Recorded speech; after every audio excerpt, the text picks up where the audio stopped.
Good evening. Welcome to a World Cup special in which we're hoping to see England getting the goals we need to qualify for the finals in Spain next summer. Well, England's match against Norway in Oslo kicks off very shortly, and if you rushed home from work, just settle down and enjoy all the action with us. Really, England's hopes looked dead and buried, didn't they, after the defeat in Switzerland last May, and then the magnificent victory in Budapest revived all our hopes just a week later. But at Oslo's Ullevaal Stadium, England face a set of very different problems. The Seagulls don't object to the pitch there, but international footballers aren't used to that sort of surface. It's been played on every week, the grass is uneven, and 4 sprinklers outside each penalty area are another unusual feature.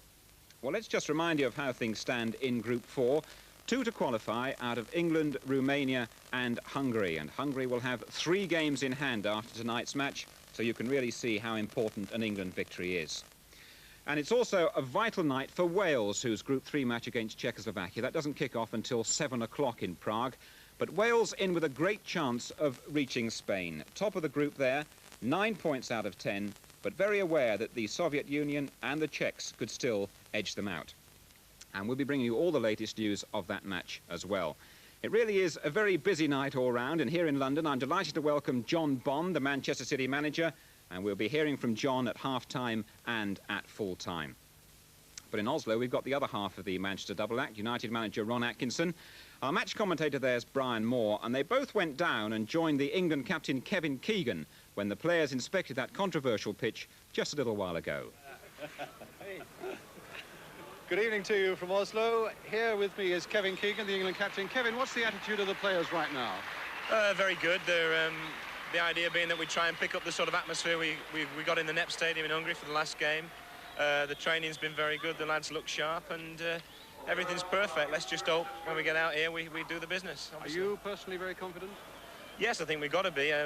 We've every reason to be. If you're as good as your last game, which I think you are in football, then we've no reason to fear anyone if we play like we did in the NEP Stadium. But the pitch it could be better, but it's not as bad as people said, you know, as we feared before we came over here. So everything looks good, and I'm fairly confident we'll get the result that the whole country wants. Good. A lot of people will be backing you and wishing you well. Thank you. Thank you very much indeed.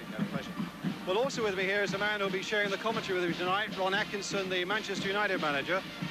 Ron, what are the attitudes of the players got to be? Well, I think it's very, very important that they don't freeze on the night, that nobody stands back off the game. We've got 4 players in midfield who are all capable of imposing their own personality on the game. I think that's very, very important.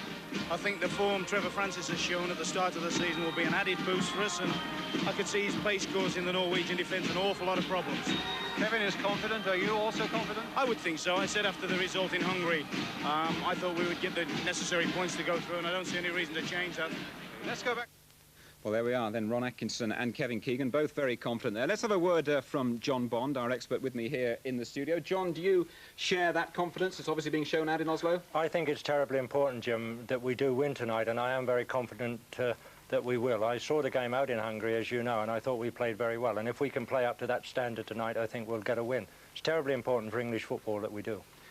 I noticed Trevor Brooking saying that he expects Norway to come out very fast indeed, and England must be wary over the first 20 minutes or so. Do you agree with that? I think the big thing now from Norway's point of view is that they have now got a few players who are playing in English football and sampled continental football, and I think it will make that a little bit more difficult for the English team tonight now, so they'll have to be very much on their guard. And I think you are particularly intrigued to see, John, whether Ron Greenwood plays 3 or 2 men up front. Well, I hope he doesn't change the style. I know that Trevor Francis now firsthand wants to play up front, but I hope that he drops him just behind and plays Mariner and Keegan up front the way he did in Hungary, because I think it suits the style and it suits the system and it suits the way England and Ron wants to play. And I think if he does that, I think we've got a better chance of being successful.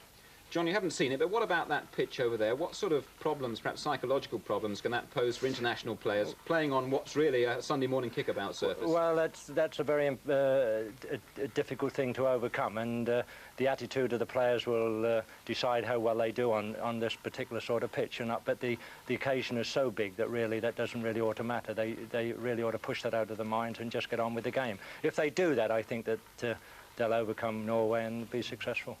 Now, I know you were critical of Ray Clements over there in Budapest. In fact, you surprised some people when you suggested he should have been pulled off at half-time. Have you got any worries about Ray Clements playing for England? Yeah, I have. And the goals he's letting in? Yeah, I have. I would have pulled him off in Hungary at half-time, but then I would have been proved wrong, I suppose. But I would believe at this moment in time that it would have been better for Shilton to have played. I saw Shilton play at Man United on Bank Holiday Monday, and I thought he played very, very well. And at this moment in time, I would have played Shilton in goal. How about the other changes, John? Russell Osman coming into the heart of the defence for the injured Dave Watson? I'm always disappointed when they have to make changes, and the one change that I'm particularly concerned about is Trevor Brooking, because he played very, very well out in Hungary, as you know, and he fit and goes with Kevin Keegan very, very well, and the two of them understand each other very well. And I think it's a big disappointment for Ron Greenwood that Trevor Brooking's not fit, and I think it may be very important for England that he's not fit. Yes, he was a decisive figure over there in Budapest, wasn't he? Was. A last word on Glenn Hoddle. We were hoping from great things from Glenn Hoddle tonight. Well, if he plays anything like he did in the Cup final, then he'll be all right. Tremendous player, tremendous skill. I just hope that he turns it on for England tonight. OK, John, thanks very much. We're looking forward to hearing from you again at half-time and at full-time. But now we're going to go live to the Ullevaal Stadium in Oslo and join our match commentator, Bryan Moore. It's a perfect evening here in Oslo. Perfect for football. And England's record in this beautiful city is perfect also. 3 times we have been here and 3 times we have won. And it will be a bad time for that to change now. The Polish referee getting the teams together as the band, who've given a marvellous display in the last hour, go marching away. 6-0 England won here in 1937, 4-1 in 1949, and 6-1 in 1966 when Jimmy Greaves scored 4 times. This is the Norwegian side, who in fact, it's their strongest side they've ever been able to put into the field. They have 6 professionals in the side who play abroad. Tommy Lund here is not one of them, though. And all 6 for the first time are back in this country to face England. And their captain, Kevin Keegan.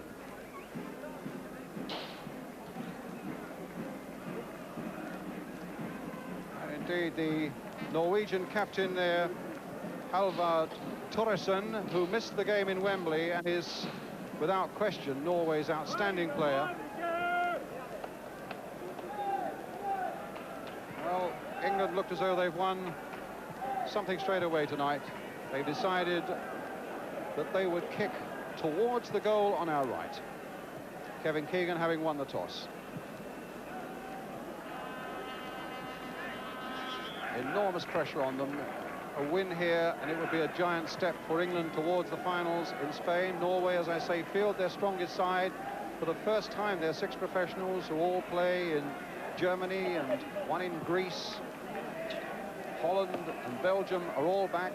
Einar Orst, the number 4 of Nottingham Forest, of course, well known now. Thoresen, the number 8, their best known player. Paul Jakobsen, the number 10, as fast as they come, and has just turned a big bid down from the German side, Nuremberg. 3 changes in the England side, that 1 in Hungary in June. Dave Watson, Trevor Brooking, Steve Coppell are out. Russell Osman comes into the defence, Glenn Hoddle to the midfield. And the man bang in form at the moment, of course, Trevor Francis, is into the attack. Such fantastic interest in English football here in Norway. In fact, I think most of the crowd here in the stadium tonight would know the England names probably better than they know their own. The goalkeeper, the first game he's played for Norway for 6 years, Tor Antonsson, so he might well be under a lot of pressure tonight. And away we go then. Norway in the dark shirts of red, attacking the goal to our left. England, of course, in white. Free kick straight away for the Norwegians. A draw or a defeat for England here would be a calamity, but it wouldn't necessarily mean that they wouldn't qualify for Spain, but they would really have to depend upon a lot of people and a lot of other results. If they win here tonight and then win their 1 remaining game at Wembley against Hungary, that's what we have to remember, then they're in with every chance of qualifying. And Osman just preventing that ball from going for the corner off the head of Mick Mills. And a throw in the first minute on the far side to Norway to be taken by Paul Jakobsen, a former sprinter who is enormously fast. It's said the 2 First Division sides are here from England today watching him. Jakobsen again, who caused England a few problems at Wembley, crossing that one in. Osman nicely away. England need to settle to a good start and to put the Norwegians under a lot of pressure, in the hope that you can quell their confidence and kill them off in the early stages. Certainly the confidence in the camp really couldn't be higher. Still living on that marvellous performance in Budapest in June.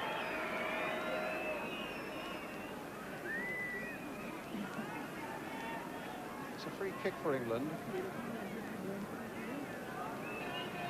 Mills taking it towards Keegan, and Harida, the big number 3, a fair-haired lad who's at Manchester City at the moment, getting in with a header and then getting in with that clearance. Into touch for another England throw. Mills again with it. Francis back for Mills. Ron Greenwood in no way underestimates this Norwegian side. They've lost only one of their last 8 games here in this stadium, and that was against the Hungarians right at the death when they were leading for most of the game. And they're a side with a lot of skill to them, but with 1 or 2 amateurs that suggest that maybe their concentration doesn't always last 90 minutes.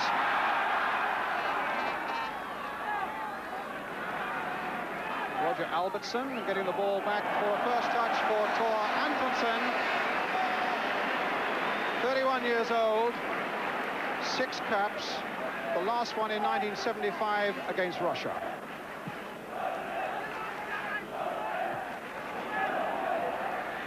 Back there, and Jakobsen on the chase straight away and getting in there before Russell Osman, crossing one across that English penalty area, and Jakobsen showing the threat that his pace can bring straight away. Paul Jakobsen, no score, with a couple of minutes of this game gone. As you've hurried home from work, from the office, I'll give you the score as frequently as you may need it. Phil Thompson playing it wide here for Phil Neal.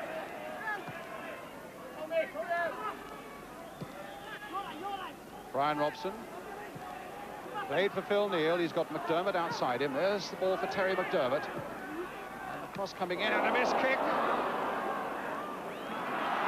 Antonsen preventing the corner. Ron Atkinson of Manchester United with me. Ron, an early impression? Well, the surprising thing is Kevin Keegan's role tonight. I think we all thought that he was going to play deep in midfield, just behind the front 2, but he's pushed right up front, and it looks actually as if Trevor Francis may be occupying a slightly deeper position. Which is one that he doesn't always like. He would prefer to be up front himself, I think, Francis. That's right, but I would think with the mobility of both Keegan and Francis, they could possibly interchange quite a bit during the evening. Right, Einar Ors of Nottingham Forest to Harida. A foul there by Mariner, giving the Norwegians a free kick. The ball was moving when Ors took it. Thompson getting up well there. Hoddle trying to get men forward and running. Francis amongst them, who'd moved quickly into a forward position there. Ors again in there, being hustled by Keegan. And Keegan in the eventually losing out to the number 7, Giska. But a throw to England.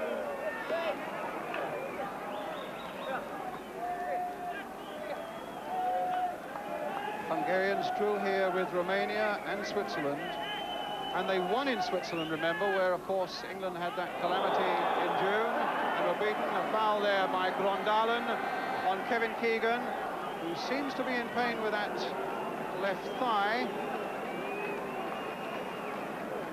Keegan is usually a man who gets up quickly and bounces back, and that could mean a bit of trouble, and I think the Polish referee wants Keegan that yard or so off the pitch. That looks a little ominous, Ron Atkinson. It does indeed. If the opening minutes are anything to go by, I think that's about the 3rd time they've had a bit of a slice at Kevin. Certainly has been a hectic tempo at the start of the game, and not the normal sort of international setting we're used to. Well, we saw the challenge again there, and Grondalen was the guilty man. And it looks as though Keegan will battle on. A free kick to England. with Russell Osman having come up on the far side. Mariner is poised in the penalty area. Francis is right in there. Keegan's gone in as well. McDermott with the free kick. A deep one there towards Osman, but the keeper gathering it well.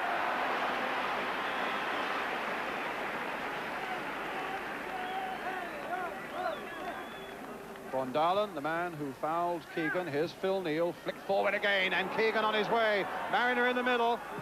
Played there for Paul Mariner. He couldn't get his header to it, but England got a corner off Einar Ors.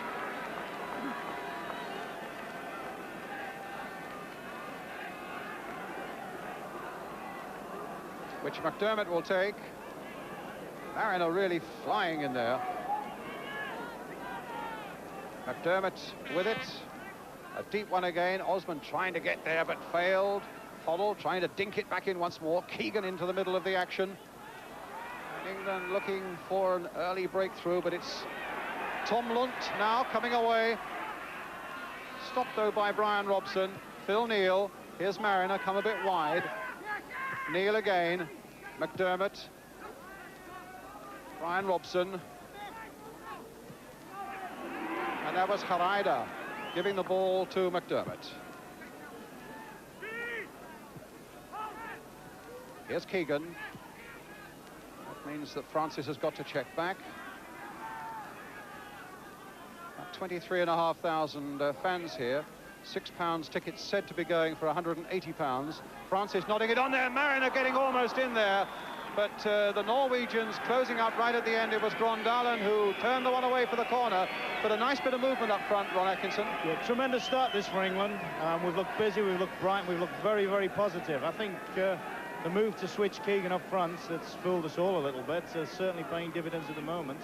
And England are certainly in a very, very good vein. Hoddle with the corner for England. Phil Thompson's come forward to this one. Keegan glancing it in there. Phil Thompson. And a save on the line. And they hooked that away in desperation for another England corner.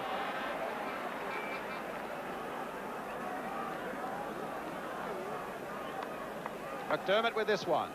Floated this time towards Keegan, but the keeper not under so much pressure on that occasion. But somehow Antonsson just clawed that shot out.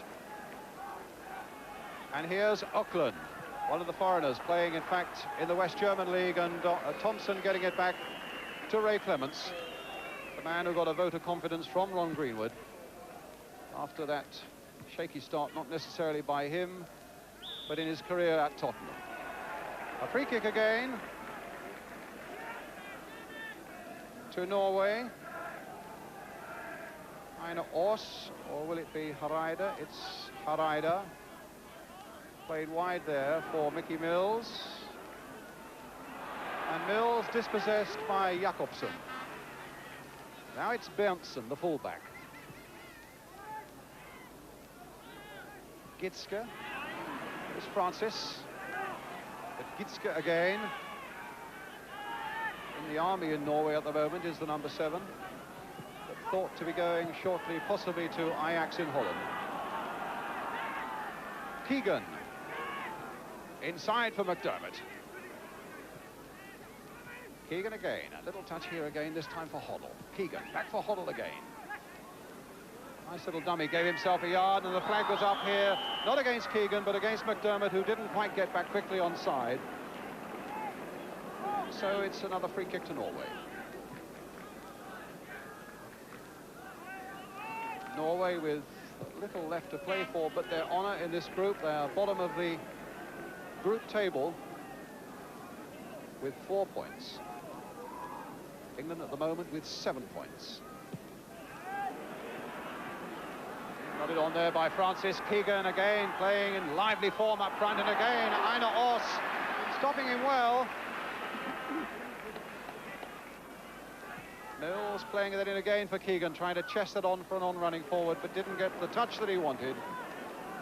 Ryan, the Norwegian back four certainly look very, very vulnerable at the moment, particularly the two central defenders.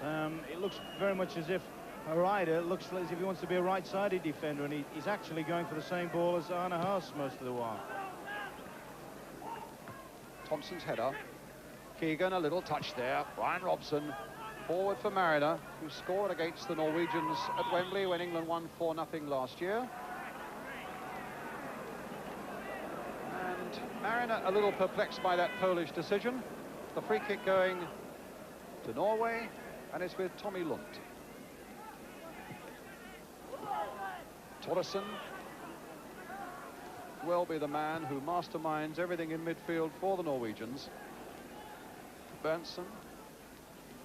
Thompson again. Here's Mills.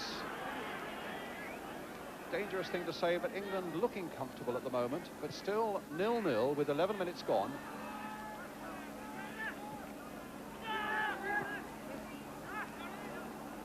Berntsen, the number 2, played in for Lund, 31 years old tomorrow. And Albertson joining in. Across here towards Jakobsen. Phil Neal's got to win that one. Here's Paul Jakobsen again. Cross that in. Well stopped there by Phil Thompson.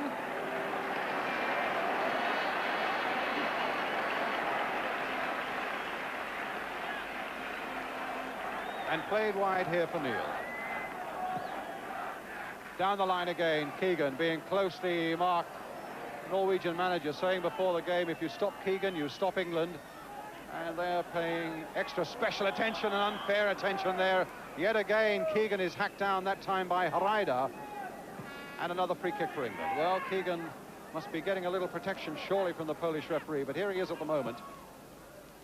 Wide for Francis. Not the best of balls for him. Berntsen out there for Norway. Francis. Played for Hobble. Now we look to get the cross in. Being forced away again by Berntsen. Here's Francis again. Mills has come into the scene, but it's Keegan again. Played back there. Robson hitting it first time. And a goal kick.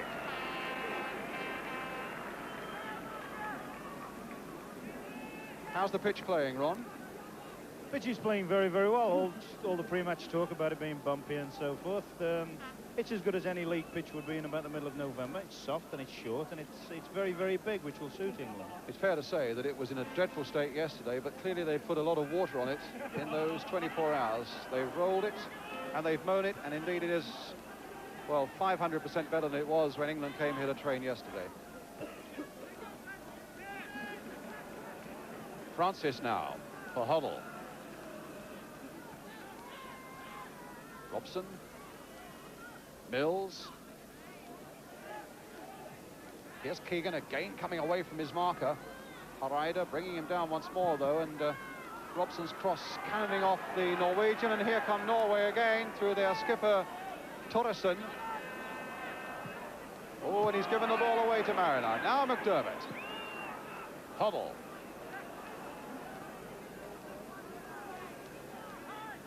England looking the superior side, but needing that goal really to settle themselves down fully. Francis showing the ball to Grondalen, getting past him, whipping in a superb cross there, and the keeper well up to gather it as Mariner closed in on the far post.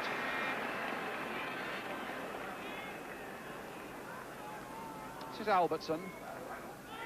That's Osman's easy ball, a cushioned header there for Bryan Robson. Now Mariner, still no goals here, with coming up to a quarter of an hour gone. Keegan, the little backward header, and England coming in here, and Robson, a goal! Yes, it's given! England's breakthrough, Bryan Robson the scorer. Look at it again, the one they badly wanted. He really forced his way through there, past the keeper, past the defender Grondalen, on the ground, and hooking it in for an important first goal for England. Ron Atkinson. Well, that's just the start we wanted, isn't it? We've had all these superior play. We've now capitalised on it. This is due to sheer persistence. Watch him go past here. It's nothing more. Might have been a suggestion of handball there, actually.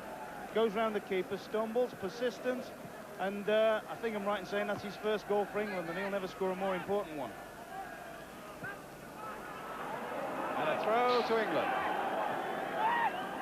Well, they've got something like 400 or 500 fans here, in spite of the fact that the FA tried to curb travel by English supporters, and so there's a good deal of cheering of English voices here at the moment. Keegan just Stabbing that out for Neal. A flick in and a good one there by Mariner. A touch on for an offside, Terry McDermott, and a free kick to Norway.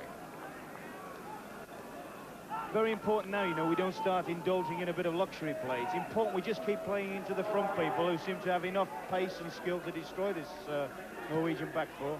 Another goal now, Bryan, and I think the game would be virtually wrapped up, you know, providing we score it, of course. Very important point, but here's Jakobsen. Lund has gone on ahead of him. Mills is coming across to cover him. And it's a good cross coming in there. Auckland almost got a shot in there for Norway. And maybe that's the little warning that England required for their concentration to come back and their determination with it. And here's Keegan. Francis has gone up ahead of him. Look at Mickey Mills there taking up a right-wing position. Francis in possession. He might well be tempted to pass the ball. Here's Mills. And an offside there against the England captain, Kevin Keegan. Winning his 58th cap for his country today. Force back to Thompson, who had the agony of seeing the ball pushed past him there by Bryan Robson.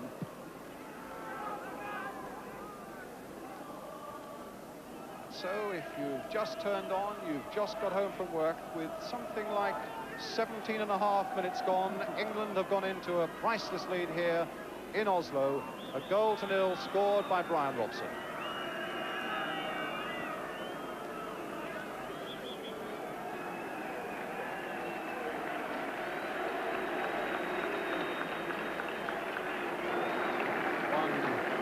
Being carried away, a stupid sight that we don't want to see, and a long ball here coming in that we don't want to see particularly either, but Paul Jakobsen couldn't quite get up to it, and it's a goal kick.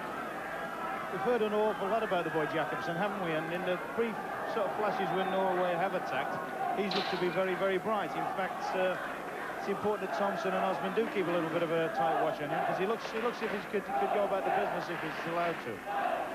Here's Francis in a surprising amount of space down that left flank for England. Keegan's gone out there with him.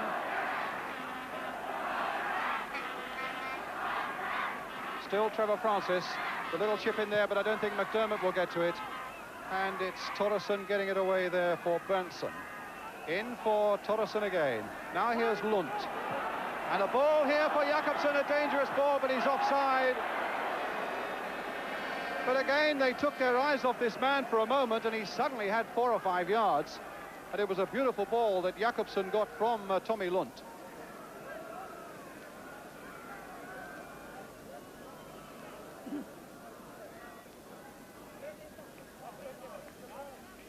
Mills.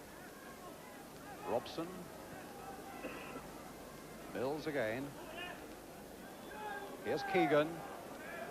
Very deep indeed. Now Thompson. Here's Russell Osman. Oddle dummying it. And Francis dummying it. And here's Mariner with 2 or 3 white shirts in the middle, but it wasn't a good cross by Mariner. But he's battling away there. That's the sort of spirit that we saw in Budapest, and we're seeing here again at the moment tonight, with England leading by a 0-0. But here come Norway again with Lund. Such a fabulous national footballing hero, Tommy Lund. And that cross cut out by Russell Osman. Lund looks as though he wants it to go for a corner, but it won't go. And it's Phil Thompson who gets it away for England. Now, England on the break again with Keegan. Francis up ahead of him. And that's a free kick. They're not sparing Keegan anything, Ron. No, obviously with his reputation, they're trying to sort him out a little bit. But I don't think you'll mind that, you know, if he gets up and walks away and we keep getting free kicks and building the pressure. Well, the man who did it there was Roger Albertson, who plays in Belgium. And he's got a bit of a reputation for tough arm tactics. They call him Red Rog for the number of red cards he's got. Here's a cross from England. And McDermott played back this time for Neal, and almost an own goal that time off Grondalen, and a corner for England. And the Norwegian defence, I must say, were all over the place here. Well, that would be exactly right. In fact, we've just taken the free kick on Keegan, and their defenders are all walking away, not even looking at the game. And they look very, very naive at the moment.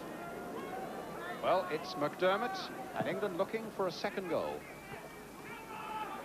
But not getting it that way from Bryan Robson, who scored the first for England after 15 minutes.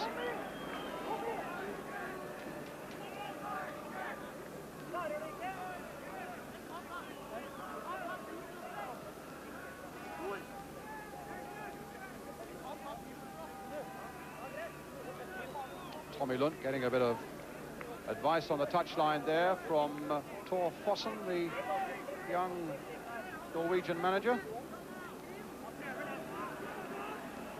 And Thor Antonsson, whose job when he's not playing football is as a telephone engineer, leaving the goal kick there to Albertson. Now Jakobsen, played for Lund, going wide down this left now, with Auckland in the middle, Paul Jakobsen in the middle as well, and stopped well by Phil Thompson, who was not to be tempted into a rash challenge. But here's Grondalen again for Norway. Auckland going in there, calling for it, getting it, squatting on it. Robson getting in there. Well, I can't think what that free kick was for, but it could present some danger for England, because the Norwegians have a reputation of being absolutely excellent with anything with a dead ball. Ron Greenwood is well aware of that, and it could well be someone like Thoresen or Jakobsen, or Tommy Lund is normally involved, but he's in the wall at the moment, and it looks as though it might be a little pass play to Paul Jakobsen. There it is. Hit straight into the wall, and England get it away. Hoddle with a little pass here for Keegan. Thoresen, no foul. Phil Thompson looking very steady indeed, getting that one away. And a good, strong, fair challenge, that one by Robson. A little touch there by Keegan, not quite finding Hoddle. But here's Francis coming forward again for England. Mariner in a bit of space on the far side. Hoddle, a little touch there, didn't quite come off, but there was a handball too by McDermott and a free kick to Norway. Bryan, in terms of commitment, drive and passion, this is the best I've seen an England team play for a long, long time. We've said about the business as if we're going to do it tonight. Well, they've said about the business there and conceded a free kick.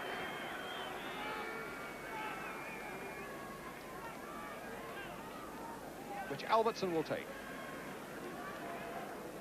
The number 5, Grondalen's up, and the big Hareide, who has scored 1 or 2 important goals for Norway, is right up there, the big fair-haired number 3, deep in the box.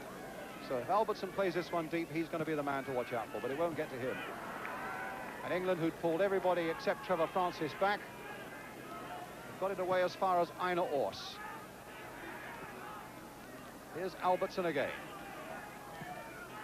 Cross the time. Oh, Paul Jakobsen missed kick there, but it could have been nasty, and that certainly isn't nasty, as Grondalen plays that way, way wide for an England goal kick. 24 minutes gone.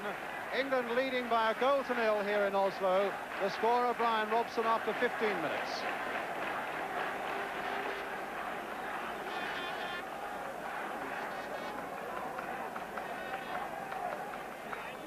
Phil Neal. Mariner. Neal trying to get that into the path of McDermott. Fix it there, and it didn't quite fall for Mariner, who was following up. And here come Norway again. Their skipper, Thoresen. There was a bobble on that one. He was a bit unfortunate, and Hoddle got caught in possession by Paul Jakobsen. Berntsen, or rather Hareide, and an England throw.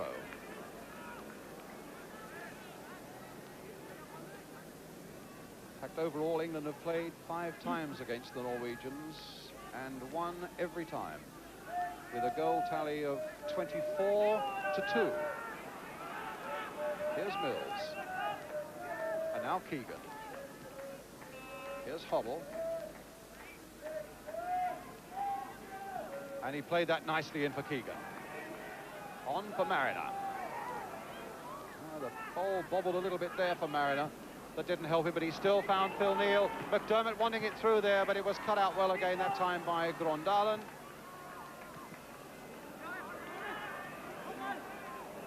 Thoresen for Norway.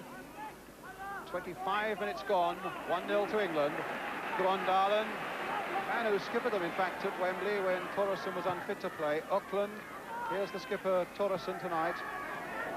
Grondalen. Taking again for Auckland. And a foul by Phil Neal.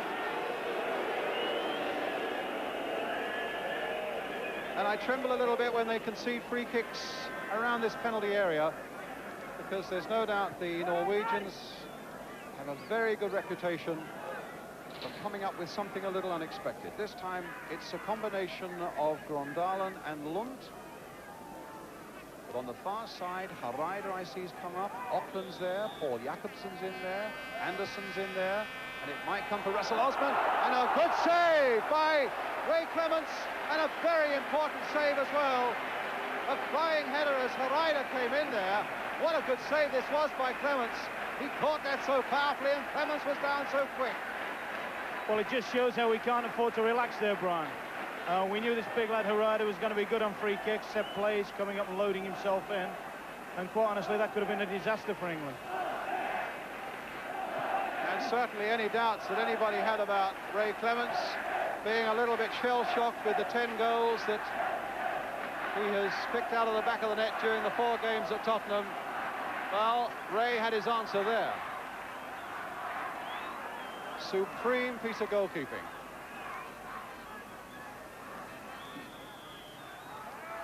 And in all fairness, Bryan, he won't mind playing behind Neal, Thompson, Osman and Neal, but that's a little bit good for him, isn't it? Yes, it's a question of not denigrating in any way the Spurs defence, but playing behind different people who play in a slightly different way. And well, he showed just a moment ago what a great goalkeeper he is. Giske now playing the ball forward, the number 7 to Tommy Lund. Cut out by Hoddle. But not cut out forcefully enough, as Albertson plays the ball in there, and Phil Thompson getting it away. A little bit of respite there for England. Here's Hoddle again. Oh, and Hoddle almost gave it away. And it took Mills to come in and do a rescue act. 2 poor fouls there by Glenn Hoddle. But England are coming forward again now with Keegan. And now Robson, the goal scorer, after 15 minutes. Played inside for Hoddle. Is he going to hit this one? He is. And that wasn't far away. Curling away from Antonsson. And a goal kick to Norway.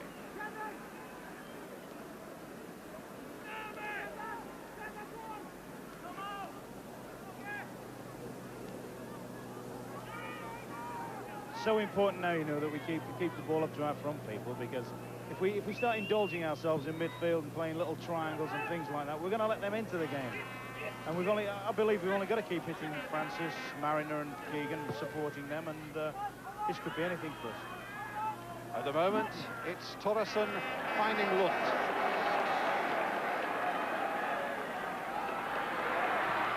Little pick in there for Thompson, played in much too firmly though. The return ball for Lund. And here's this long ball forward, but Mariner can't get there. Ors getting it back to his keeper. Coming up to the half hour in this World Cup qualifier here in Oslo, with a score 1-0 to England.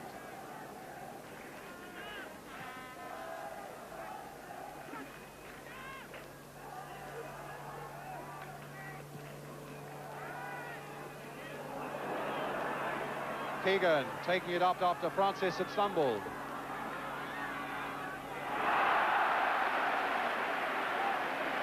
And it's England's ball.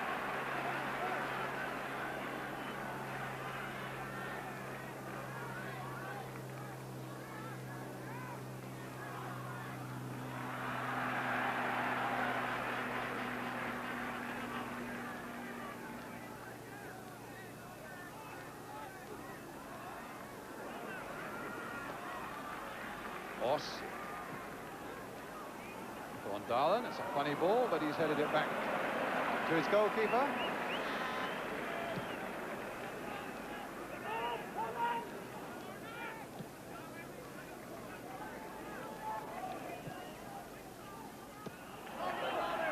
Lund. England's ball. Interesting character, that number 11, Tommy Lund there. He's so in love with English football that he spends a fair bit of the winter months in England when it's the close season here, just to come across and watch Tottenham play. The greatest Spurs fans in Norway, apparently, the Norwegian number 11. Now chasing after Phil Neal here to close him down. And getting that one away there, Lund. Auckland. This will be for Mickey Mills, all the time that he wants. Played wide for Keegan. Turned in here for Hoddle. Letting it run and looking forward to finding Mariner, but Mariner beaten in the air. Francis ducking in after it, though, with its Torreson after him. And a corner for England.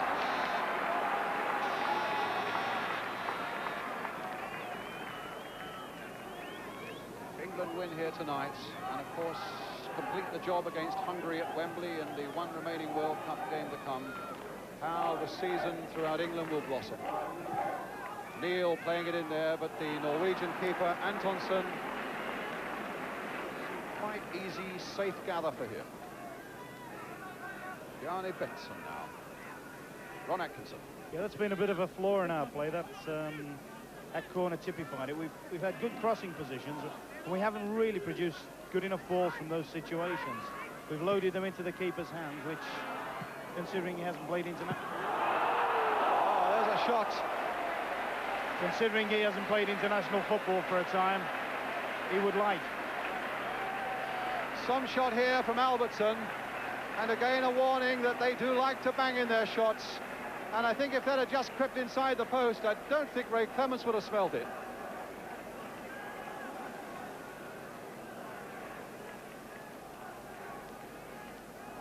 Yes, I should think in the end maybe about 5 yards wide. But England, 1 goal to the good, and it would be so good to settle everybody at home and here, I would think, if we could add another one before half-time. McDermott going, hesitated for a moment, won the ball fairly. Bryan Robson now. Again, that long ball played forward, but a fairly aimless one there, and an inaccurate one.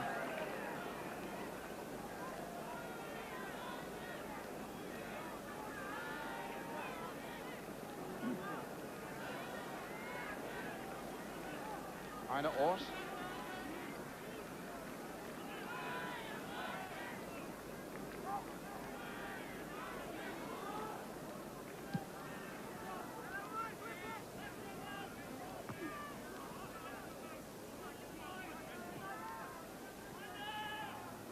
Gisde now for Norway. Auckland. And another free kick to Norway. Another pile driver on its way in the direction of Ray Clements, I would imagine. This time, Ors has come up. And Albertson, who we saw strike a tremendous shot just now, is also lined up behind it. Keegan battling on the ball. They're being pushed away by the referee, and really Kevin should be back. Now, who's going to have a crack at this one? Looks as though it might be Heine Ors, the Nottingham Forest defender. There he goes, but he didn't get the sort of shot in that he really wanted. Only Francis was up for England, and he was on the far side, so Grondalen has plenty of time to curl it back in there once more. And Mills must get there before Jakobsen. And Jakobsen really hit one again. Off Mickey Mills that time for another Norwegian corner. And the pressure on England a little bit at the moment as we come to the last 10 minutes of the first half, with England leading by 1-0. Tommy Lund with the corner for Norway. Ray Clements knowing that something is going to come his way now. So Lund with a corner. Floated in there. Punched away, though. Knocked out again that time by the skipper Torreson. Once more to Lund. There's a good cross coming in once more. And it's gone in! It's gone in! And Tommy Lund and Albertson are there. And Norway have equalised. It must have just been a touch by Albertson. Although I think Lund will say, I wouldn't mind claiming that myself. There he is, he's saying, yes, it just touched it, Albertson. Well, the point is, that it is a goal for Norway, and they are level at 1-1. A disaster for England. It is indeed, Bryan. In fact, we're just saying about the quality of the English crossing. There's a first-class example of what we're talking about. Got to feel that Ray Clements might be taking some of the blame for that one, though. Well, England have work to do now. With a score 1-1 and 9 minutes to go to half-time. A silly goal to give away, but given away it's been when England looked to be so in command. So now they've got to get their heads down, no indulgences, and a lot of hard professional play. Thompson now for Norway. Auckland playing it on. Paul Jakobsen's in there, but fortunately for England, Phil Thompson was as well. And the ball rolled out to Mick Mills.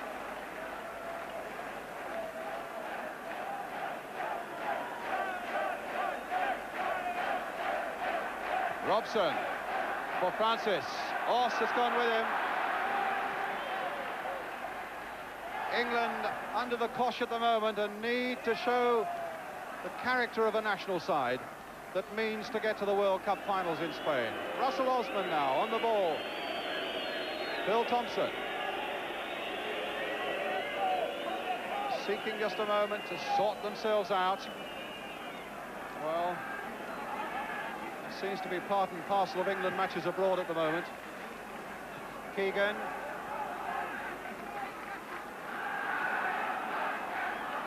Well, go on then. A little flick in, but nobody was there.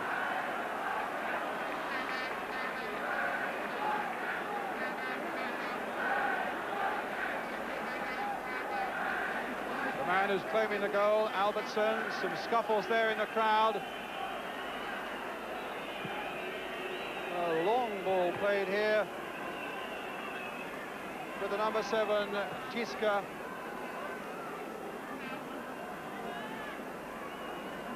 Oss. Here come Norway again. This time Hreider. Played wide again for Auckland, but too wide, the ball into touch.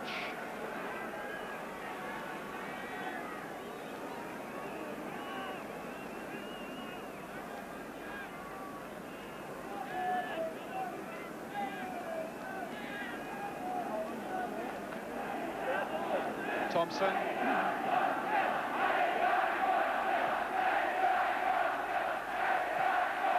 Played there, nice ball by Robson for McDermott. Here's Francis. A little chip in this time for Paul Mariner, the back heel. That was never going to come off. McDermott, now Francis.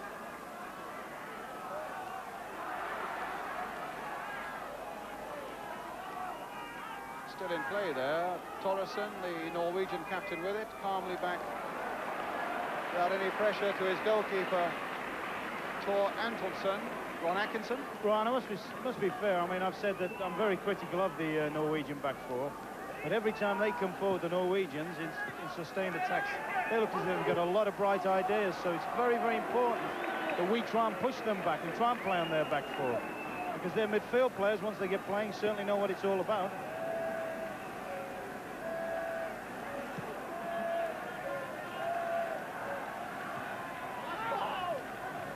McDermott getting it back for Neal. Back to Clements.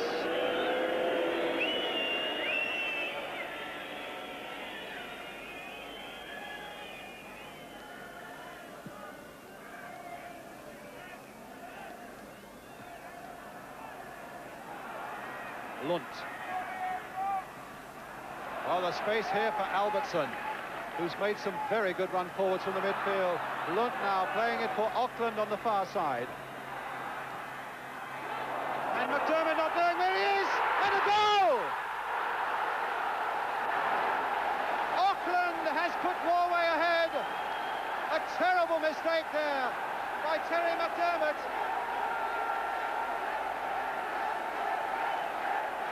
And there's the goal by Torresen, the Norwegian skipper. and England are behind. What a Jekyll and a Hyde performance this is. For half an hour, I'm saying it's the best English performance I've seen for ages. The last 5-10 minutes or so, we've gone absolutely chaotic. We're getting overrun in midfield. Robson seems to be trying to stem the flow on his own. Haven't seen Hoddle for the last 10 minutes in terms of trying to win the ball and do a defending job. We've got a whole lot of problems now. Well, we've dug a mighty big hole, and as we have 4 minutes left to half-time, we've somehow got to dig ourselves out of it. Thompson, the scorer, having added to a goal scored by Albertson after Bryan Robson had put England ahead with a quarter of an hour gone, and everything seemed to be going so well. A free kick to England.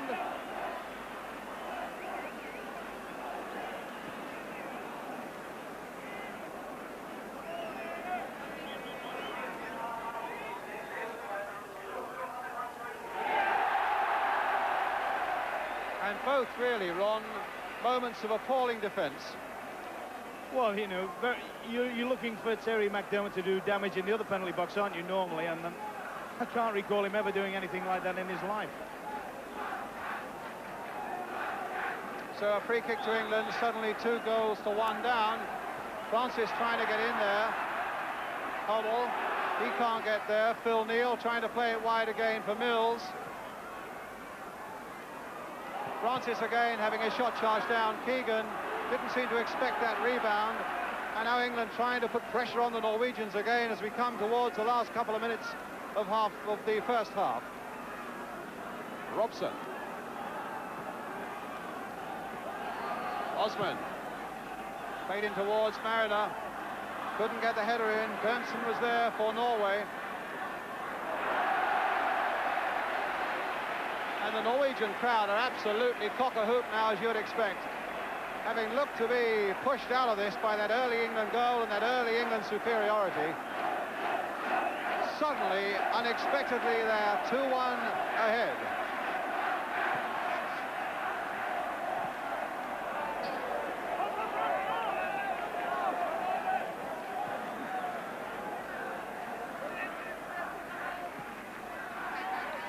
Keegan, Neal,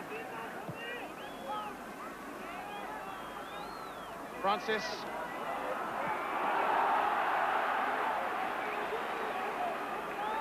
suddenly they're looking so much more confident and so much more organised now at the back, the Norwegians. Lunt shrugging off the challenge of Robson, playing the ball in there once again to Thompson, with Albertson on the far side. Lunt almost casually wide there again for Albertson, that time Osman, but again Thompson trying to get his shot in, Albertson in there as well, and here's Hoddle for England.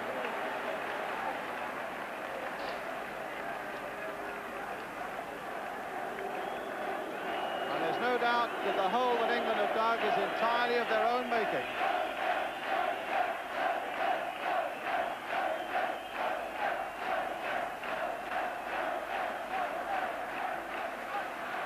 Robson.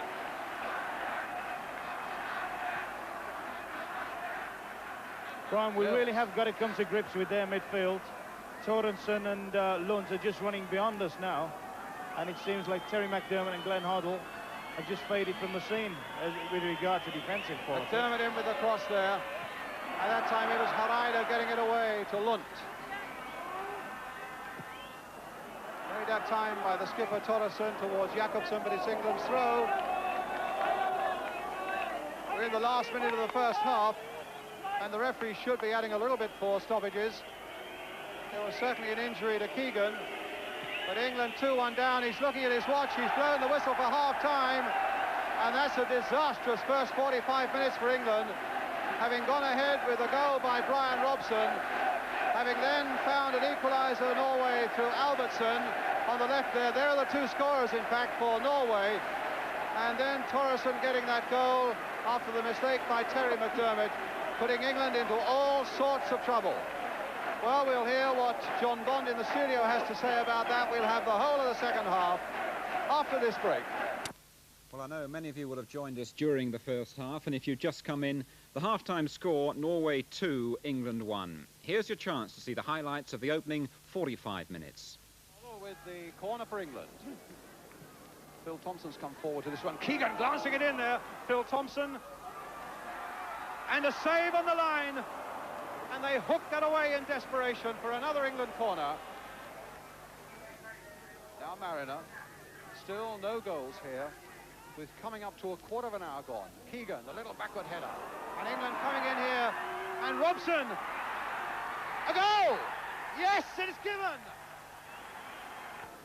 But on the far side, Haraider I see has come up. Auckland's there. Paul Jacobson's in there. Anderson's in there. And it might come for Russell Osman. And a good save by Ray Clements. And a very important save as well. So Lunt with a corner. Floated in there. Punched away, though. Knocked out again that time by the skipper, Torresson, once more to Lunt. There's a good cross coming in once more. And it's gone in! It's gone in! Well, the space here for Albertson, who's made some very good run forwards from the midfield. Lunt now playing it for Auckland on the far side. And McDermott not knowing where he is! And a goal! Well, there we are. What a shock at half-time. Norway leading by 2-1. We'll have a closer look at those goals a little later on. But first of all, let's get John Bond's verdict on the first half. John. Well, they won the behinds kicking, really. I mean, they started off, I thought, a little bit leisurely, but then got into it and got a goal in front. And then we just sat back. I thought the midfield were disastrous after that. Glenn Hoddle, Terry McDermott didn't get forward. They were letting people run off of them. And at the end of the day, if they don't now do something about Glenn Hoddle and Terry McDermott and get somebody in there who's going to start winning some balls and making things happen, we're going to be in all sorts of trouble. John, let's just take a look at that first England goal when we were all celebrating, and it looked as though things were going to work well. And great persistence here from Bryan Robson. Perhaps a suspicion of handball there. I look very much. He was a little bit fortunate to get away with that, I thought, Jim, but he did very well. He kept battling on, and at the end of the day, falling over, stuck the thing in the back of the net, and just the start that England needed. Yeah, well, in it went after a quarter of an hour. For a while, England played so well. Now, where did it all start to disintegrate from your point of view? Well, we didn't. I just made little notes here. We must just keep getting the ball wide in the last third of the field. We must just keep hitting McDermott and Francis out wide the whole time. And then once we get it out wide to them, then we can thread the ball through to the front people. But all of a sudden, we start making it a little bit more difficult. We was taking a little bit more time in delivering the ball, and the thing just fell away from us, and we couldn't get a grip of the game again. As I said, I was terribly disappointed because I felt that Keegan in particular was doing very well up front and was causing them all sorts of problems. John, let's just take a look at the goal that equalised it for Norway, coming up in just a moment for you. Well, I think that Ray Clements has got to be blamed for that. I definitely feel at this moment in time, and I know it's very difficult after all that fella has done, but I think he's lost a little bit of heart for the game. I think that Ray Clements at his best wouldn't have let that goal in. I really don't. I think he would have smothered that and made sure that that was... I mean, you can't let balls like that go in at the near post at this level. Yes, I don't know whether I should give you credit for saying you were a bit worried about Ray Clements being there in the first place. I really don't want any credit for that, Jim, because I think that's disastrous for England. I mean, for us to be 2-1 down in Norway at half-time is nothing short of disastrous. Yes, it was a terrible 5 minutes, wasn't it, for England. John, if you had to deliver a brief message to those England players now, like Ron Greenwood is having to do at half-time, what would that message be? Well, I know what I would do. I mean, I would just stir them up and gee them up again. I mean, they've got to get the adrenaline going in their bodies again and start making things happen. They've been sort of strolling about, and they went a goal up, as I said, and they just dropped the pace. I was a little bit fearful of that in Hungary, but then they picked it up again, and that's done exactly the same tonight. Went a goal up and then dropped the pace. Let's have a look at that second goal, shall we, if we can bear to see it again. It followed just 5 minutes after the first one, and Terry McDermott there won't be too happy with his part in that, John. No, that's right, because, I mean, he just miscontrolled the thing. It was a little bit unfortunate for him. Again, I think that you've got to ask questions about Ray Clements here, because he appeared from this angle as if he dived over the top of the ball again, as if it went underneath him. Look. I mean, I don't think Ray Clements himself would be very happy with that goal. Certainly, I wouldn't think Ron Greenwood is very happy with the performance at this moment of their defence or the midfield people. Yeah. OK, John, thanks very much indeed. And we'll be right back with the whole of the second half live from Oslo right after this. Hello again. So Norway 2, England 1, the half-time score in the Ullevaal Stadium in Oslo. The teams are out on the pitch now for the second half, so let's return now to Norway and join our commentary team, the Manchester United manager Ron Atkinson, alongside Brian Moore. Welcome back again to Oslo. There are no substitutions at half-time so far as England are concerned. And here we're seeing again the replay of that second crucial goal when Terry McDermott got the touch, could do no more. Thompson was turning on it, and he went under Ray Clemence's body into the back of the net for that crucial and devastating second goal. Well, England are now left with 45 minutes to rebuild their World Cup hopes. A defeat here would be absolutely disastrous, a calamity in terms of qualifying for Spain next summer. And the Norwegians coming out, as you can imagine, with the pendulum having swung their way, full of bounce, and they're going to take an awful lot of subduing by England in these 45 minutes. A quick word from you, Ron Atkinson. Yes, well, I'd like to see us go straight away, Brian, into the rhythm we started with. The organisation, the total mastery of the middle of the park. That's where I feel that Glenn Hoddle and Terry McDermott have got a tremendous responsibility now. They've got to start subduing the Sorensens and the Lunds of this world, and we've got to take the game to them.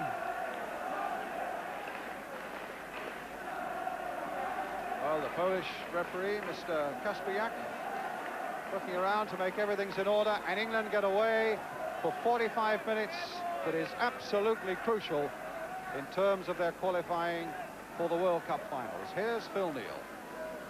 You can imagine that Ron Greenwood must have read the riot act in that dressing room at half-time, because there's no doubt that England lost their concentration after being on top, and impressively so for the first 30 minutes of the game.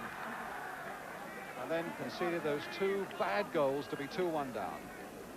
Keegan being fed there by Francis. And two players are down.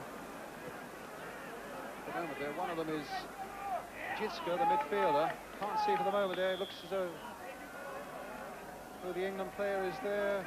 Ron Atkinson? Bryan Robson? Looks very much like Bryan Robson, doesn't it? They seem to challenge in the air and both crashed heads, I think. Yes, Bryan Robson. So Fred Street comes on to administer what help he can.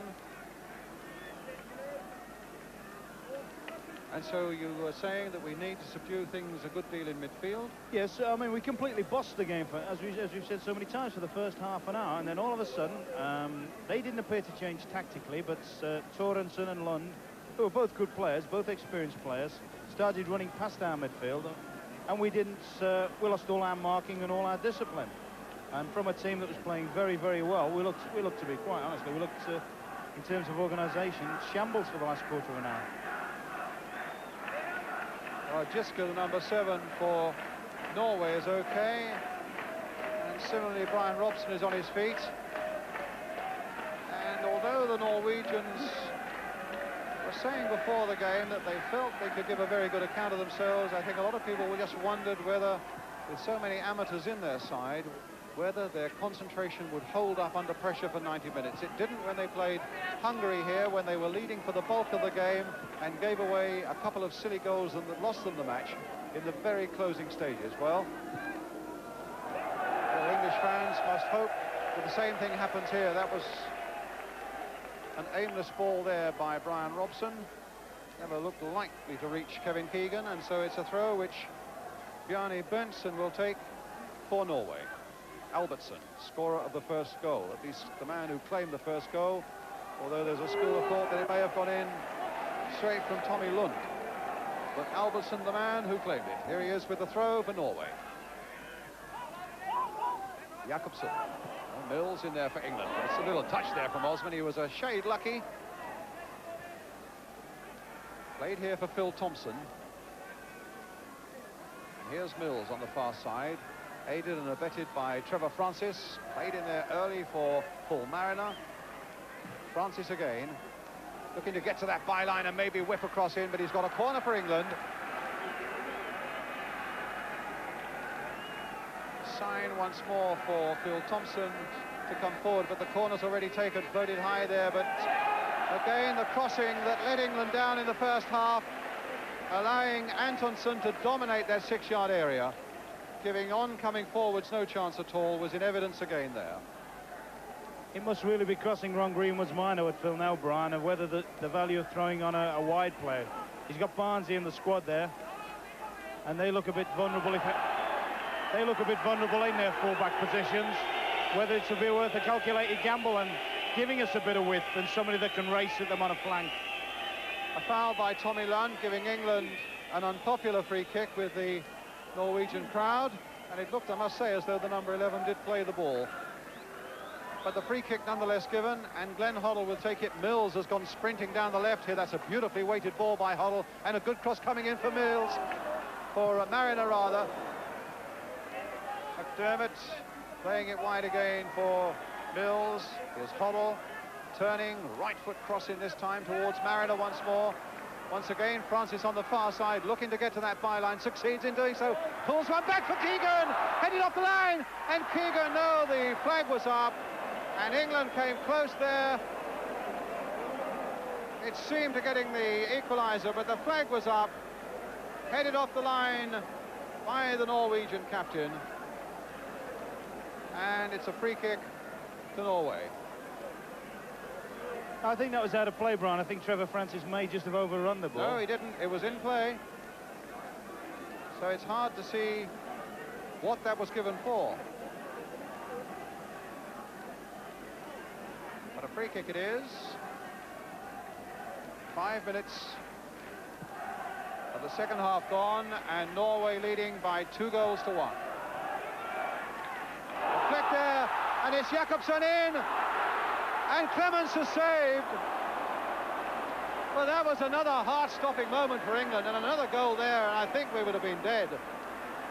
Suddenly Jakobsen was through, and at least it was a half stop by Ray Clements, and he was able to dive on it the second time, as Jakobsen was put through superbly there by Tommy Lund.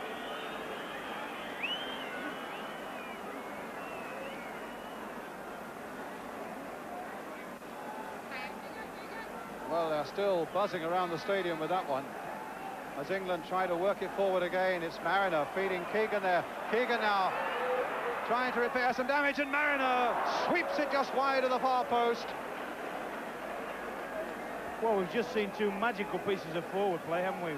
One there by Mariner where he dominated, like Keegan back in. But really, this is a situation now. Keegan does very, very well. Just slightly behind Paul Mariner. And maybe sadly for England, Robson was just behind him as well.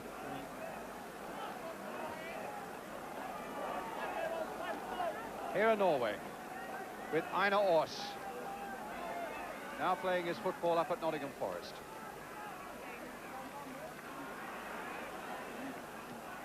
Torresen to Grondalen.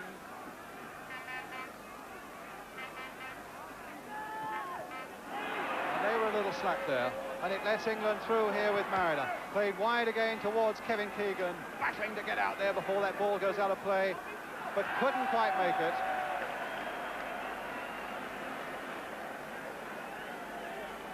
So it's Norway's throw, and Ron Greenwood on the right of the picture there, looking just a little concerned, as you would expect him to be.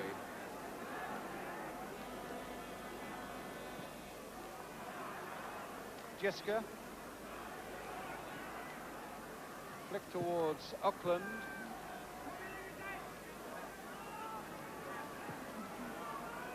Playing it again forward towards Paul Mariner, hoping that he can win it in the air, which he does. Keegan again storming out there after it. Francis brought down and a free kick. And it's taken quickly. It's with McDermott. Trevor Francis once more tried to play that in for Phil Neal, but it wasn't nearly accurate enough. But Thompson had pushed right forward there. Hoddle helping on its way. Played in again there with a bit of urgency by Robson, but not accurately enough. And Lund playing the ball down the flank here, and Russell Osman looking to get it back, spotting that Paul Jakobsen was coming in.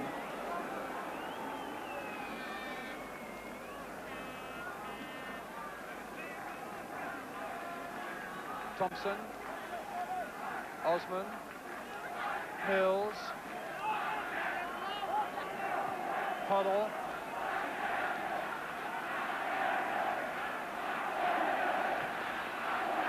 A bit of space there for Phil Neal. There's Bryan Robson. The looking to get it onto the left foot, but took far too long about it. And Thompson was there to dispossess him, almost arrogantly sweep it wide there for Albertson. And here they come again, with Auckland this time, supported in the middle by Tommy Lund. And Osman couldn't get to him. Lund trying to cross it in, and Thompson doing a good saving job for England. And England looked cruelly exposed at the back there as Norway made that break down the right.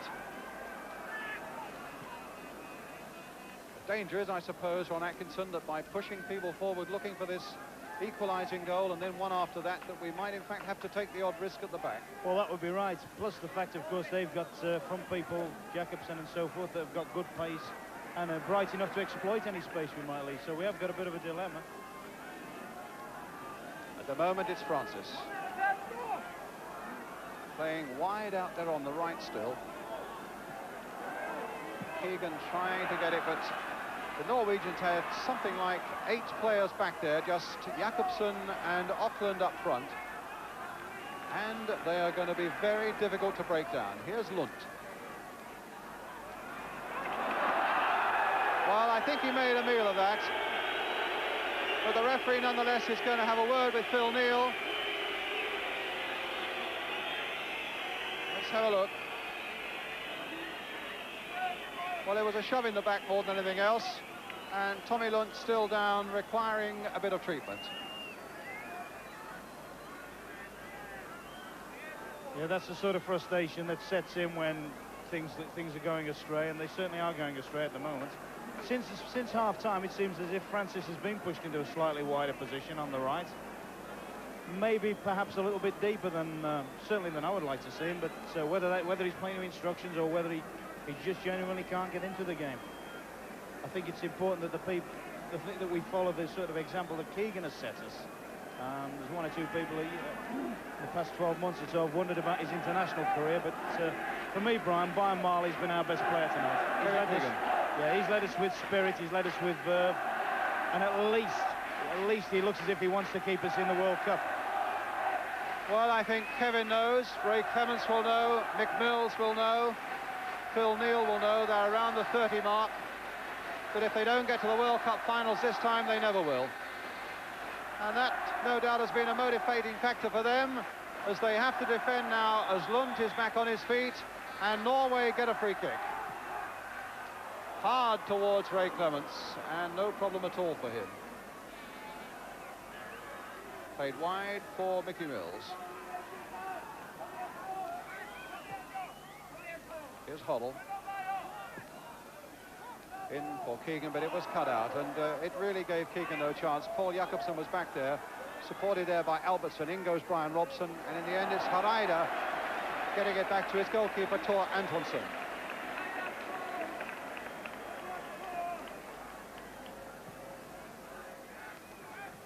Albertson with a little flick on, but here's Mills for England.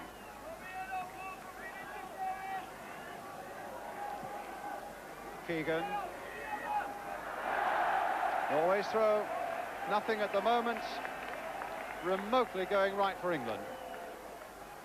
Hareide. Now, maybe it is, as Hoddle dispossesses the number 3. Mariner can't get there, and it's going to be the skipper, Thompson. Oh no, Robson beats him, and now Francis looking to get into the box as well, and a goal kick. A couple of mistakes there in the Norwegian defence, suggesting maybe that their minds for a moment were elsewhere, Ron. Yeah, that would be right. I think we said at the onset that they didn't look as if they were particularly good at concentrating as a back four. Trevor Francis is an enigma, isn't he, when he plays for England? I mean, that situation he was just in there, I'm sure if he'd have been playing for Manchester City, Nottingham Forest or Birmingham City, he'd have paralysed the left full-back and got his shot in.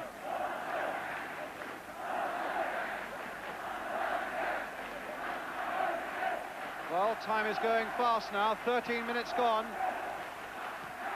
2-1 to Norway.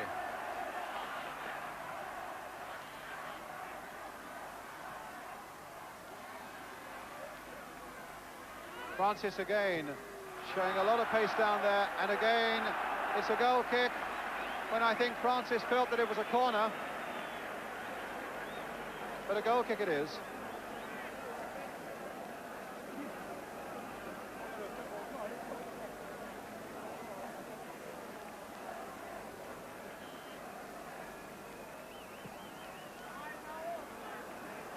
Russell Osman with the jump. Play back for Einar Ors.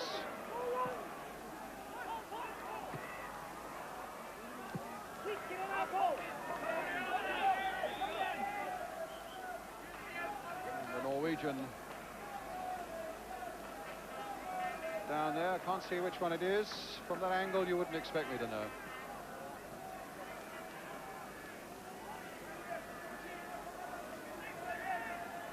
So Ron Atkinson with just over 30 minutes. It's Albertson, in fact, the tough man in the midfield. Yeah. I just see, looking away to the right, Brian, I see that Peter Barnes is warming up. And I'm hopeful that if he is going to get thrown on, at least he gets a good chance, you know, a half hour at least, or something like that to have a go at them. To give England a bit of pace and a bit of width.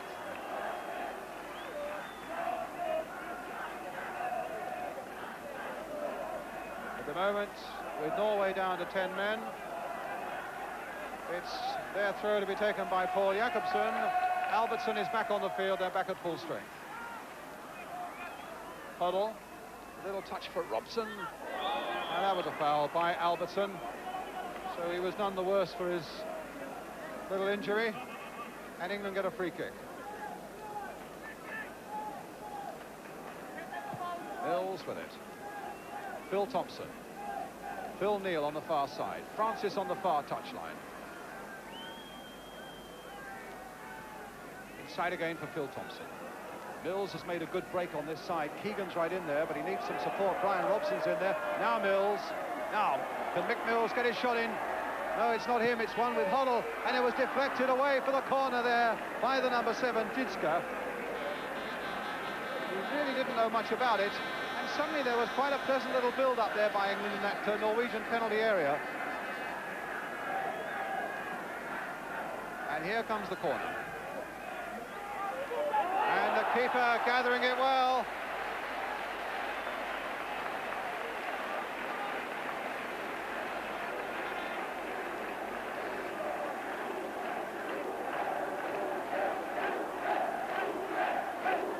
Well, he really hasn't let them down at all. Tor Antonsson, who was the second choice keeper, Tom Jakobsen, the first choice who played at Wembley last year, was injured.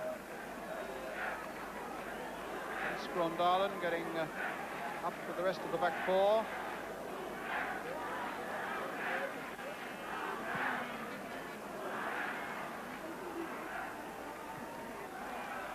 Jitska. The back heel coming off there for Auckland. And Robson knocking it sideways here for Trevor Francis. The long ball played forward. Mariner not able to control it when it needed to be controlled, and concedes the free kick. 16 minutes of the second half gone. England 2-1 down.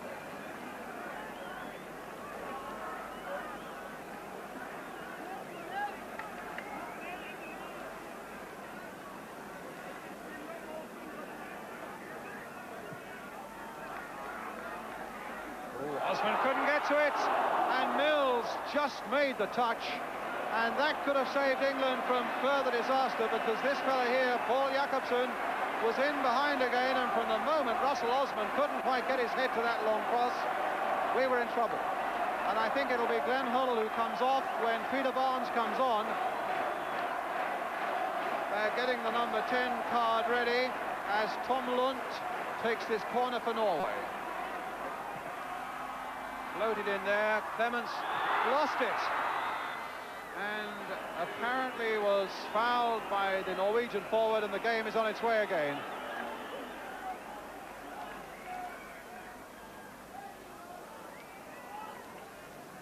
Francis.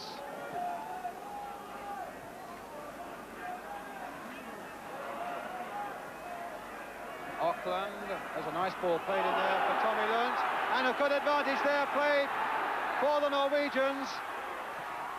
Into the side netting, though, from their skipper, Torresson.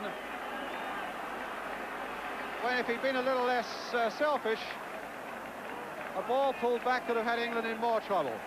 Peter Barnes is coming on any moment now. And at the other end, Keegan in possession for England. Played here for Huddle. And the pass not reaching McDermott. Francis trying to make something of it, but Torresson had the beating of him.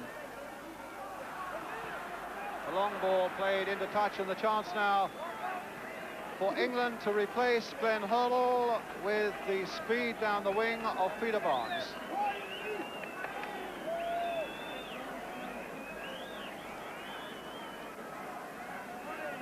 A move you approve of, on Atkinson? Yes, I was thinking that if anyone's coming up, it's going to be Glenn. He hasn't really got into the game too much since the first 15 minutes. And by coming up, at least it gives us width, it gives us a bit of balance. And it means that rather than being a bit light in midfield, of course, I think you'll see Mickey Mills pushing on in there and giving us the extra strength in there as well. All I hope now, Bryan, is that we feed Barnes and give him plenty of the ball and let him keep getting at the fullback. Francis. And again, time looking up to see whether he can find Keegan in there, the centre of that penalty area. Here's Mills coming in again. And a free kick to England. Strange decision, but England aren't going to argue with that. It looked a little bit of both there, didn't it? But at this moment in time, we'll accept any charity. At the moment, we need it. Keegan behind it, and Bryan Robson behind it. And the Polish referee wanting the 5-man wall back 10 yards. But the strike looks as though it might come from Keegan. Oh, my word, he was so close there, it looked as though it might just float in for one moment as the keeper got across there. But just how close was it? Well, pretty close. Goal kick, though, to Norway.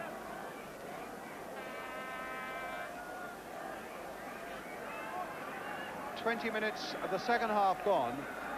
Norway leading by 2-1, all the goals coming in the first half.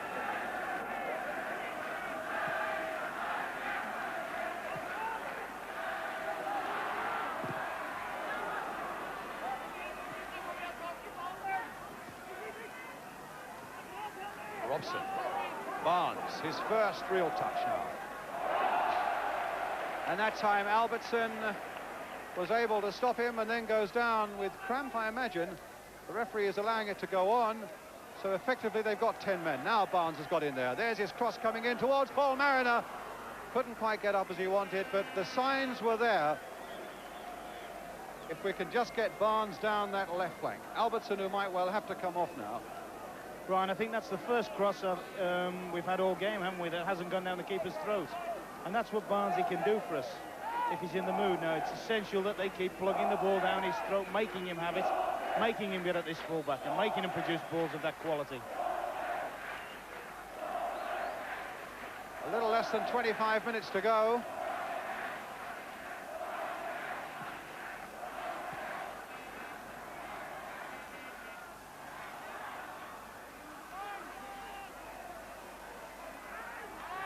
Keegan. Neal. Played for Mariner. Inside again for Neal, but it'll come loose, will it? No, yes, Neal will get there before Jakobsen. Here's Robson with Mariner away on the right-hand side. Here's Paul Mariner now for England. Crossed in once more towards Kevin Keegan. Phil Neal's right in there. The little chip coming this time again for Peter Barnes. And there are plenty of white shirts in that Norwegian goal mouth if Barnes can get it across. Oh, and in the end, Antonsen had to turn it away. And in a way, it was almost a repeat of the first Norwegian goal that crept in by the near post. And England got a corner.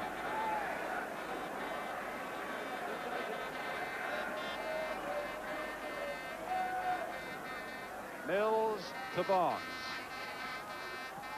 Hit by the outside of his boot there towards Keegan, and it had him in just a little bit of trouble for a moment. Neal getting it in again. A ducking little header there, and Keegan almost through, and it'll fall for Peter Barnes again. He could really make a name for himself in the 25 minutes or so that remain. Mick Mills now with a shot deflected, just wide of that post. And another corner for England, And with a quarter of an hour gone in Czechoslovakia, Czechoslovakia 0, Wales 0. So good luck to the Welshmen tonight, although nothing at the moment is going right for England. 2-1 down. Barnes with the corner. Osman trying to go in there and force his way into that situation. Neal playing it wide. There's urgency about England now as they cross it in again there towards Paul Mariner. And again the Norwegians get it away with Albertson. The long ball forward. Oh, and a slip there by Phil Thompson. And Jakobsen is through. It could be 3. And it's saved by Clements. My word, we were nearly out of it then. A slip by Phil Thompson. And Jakobsen, like the former sprinter that he is, was through and saw the whites of Ray Clements' eyes, and I thought we were out. But Clements parried and then saved at the second go. Mills now. Barnes. That's across behind the goal kick. Well, it'll be a calamity if England do get beaten here. It's still mathematically possible for England to be beaten and still qualify for the finals in Spain. But if you're a realist, you have to say if they go away from here beaten, they needn't bother about turning up on the Iberian Peninsula for the greatest football show of all next summer. To all intents and purposes, it will be the end, if not mathematically. So somewhere England have got to find one, better still, 2 goals in the 20 minutes that remain. Bryan, I believe the signs in the last 5 or 10 minutes have certainly been encouraging, apart from that little defensive lapse there. And I don't think we're out of it. I think we can get this one back now. We look as if we're at it again. Mariner couldn't quite reach that one. Well, I'm sure there must be millions at home willing them on and hoping that you're right. Yeah, it's about character now, isn't it? I mean, we've got to gamble. We've got to gamble. We've got to play 2 against 2 at the back. We've got to push Mick Mills and Philip Neal forward, and of course those are the risks you're going to run. Mistakes like that have just happened. Well, they hesitated there, Mick Mills. The first mistake really he's made all night. He hesitated for a moment, and here's Lund in possession. And no danger for England. It's a goal kick.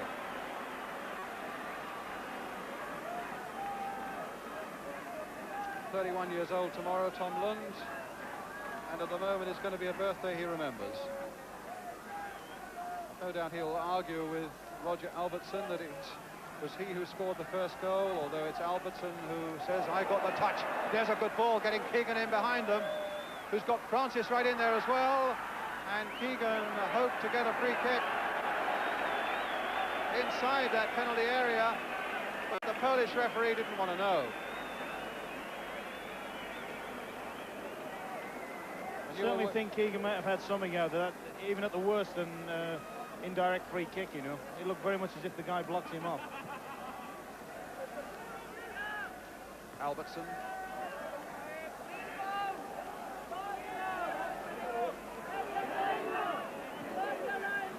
Benson to Ryder.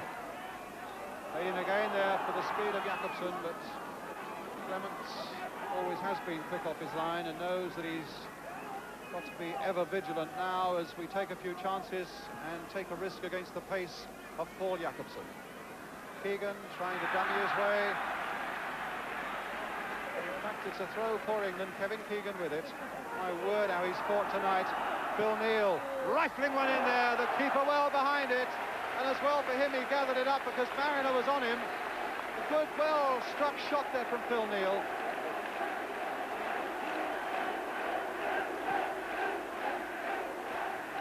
Keeper really pocketed that one.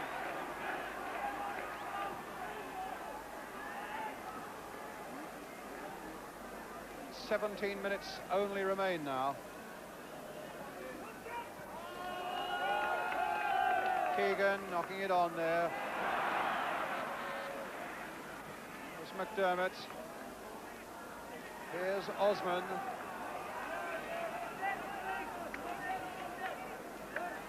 This is Robson now for Peter Barnes.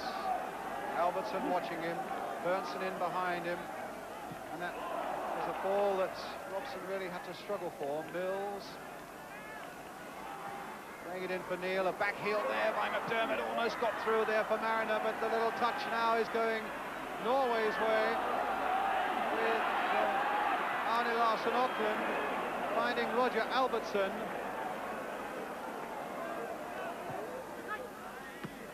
And Mills cutting that out, but England still a goal down. Barnes.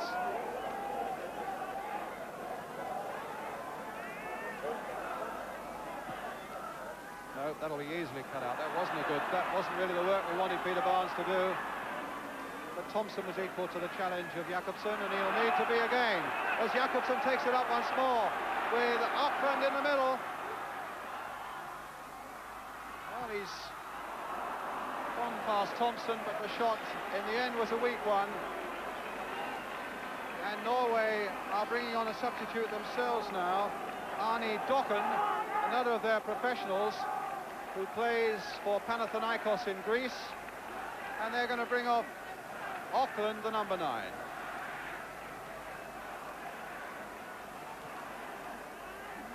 Arne Dokken. Flag up for offside there against Mariner. Free kick to Norway. Exactly a quarter of an hour remaining now. And England, I notice, are warming up Peter With down there. A last desperate throw, it's got to be for Ron Greenwood now, to put another front man on.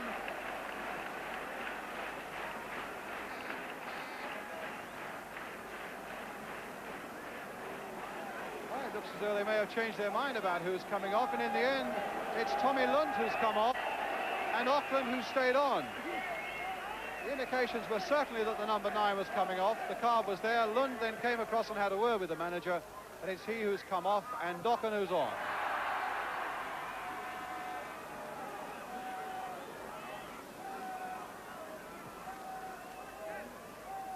Keegan trying to come deep, but the pass didn't have enough weight on it from Mick Mills.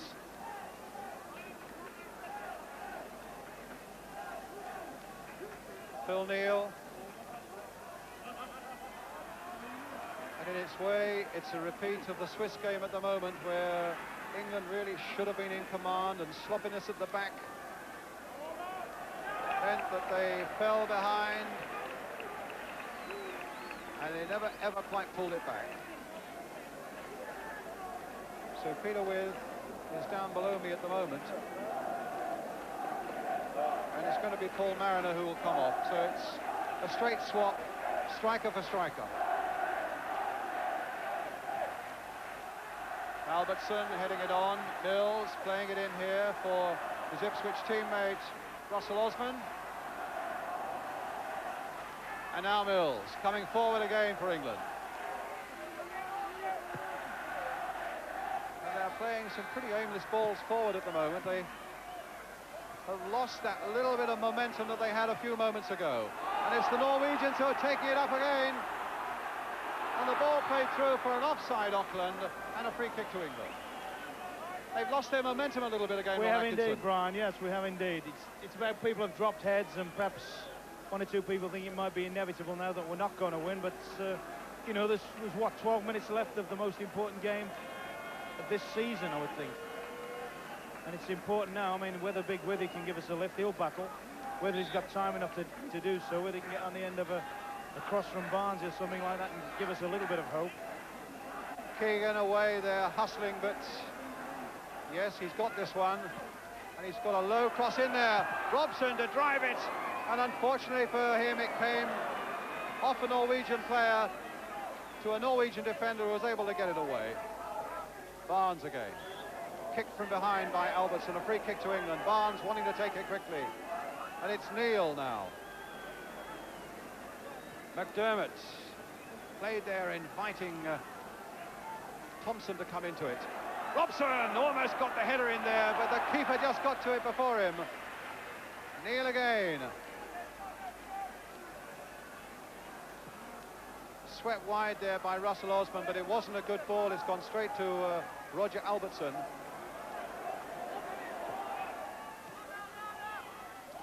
Arne Dokken.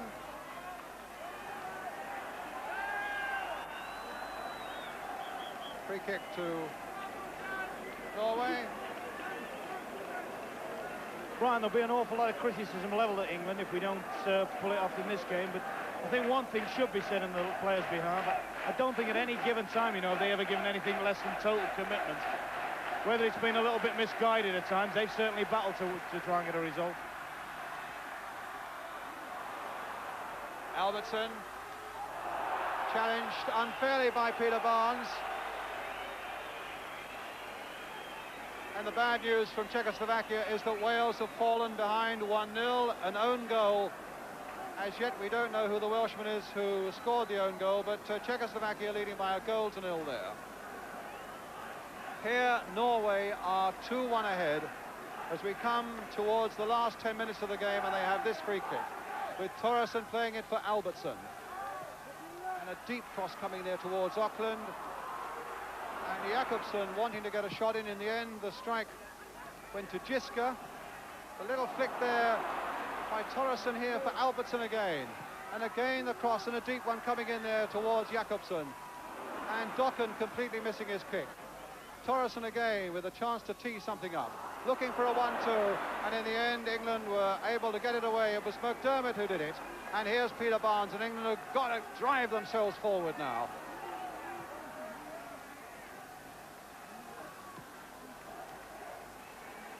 Thompson. And now Neal. Plenty of white shirts are in there. The curling cross comes in and it's Haraider who gets it away.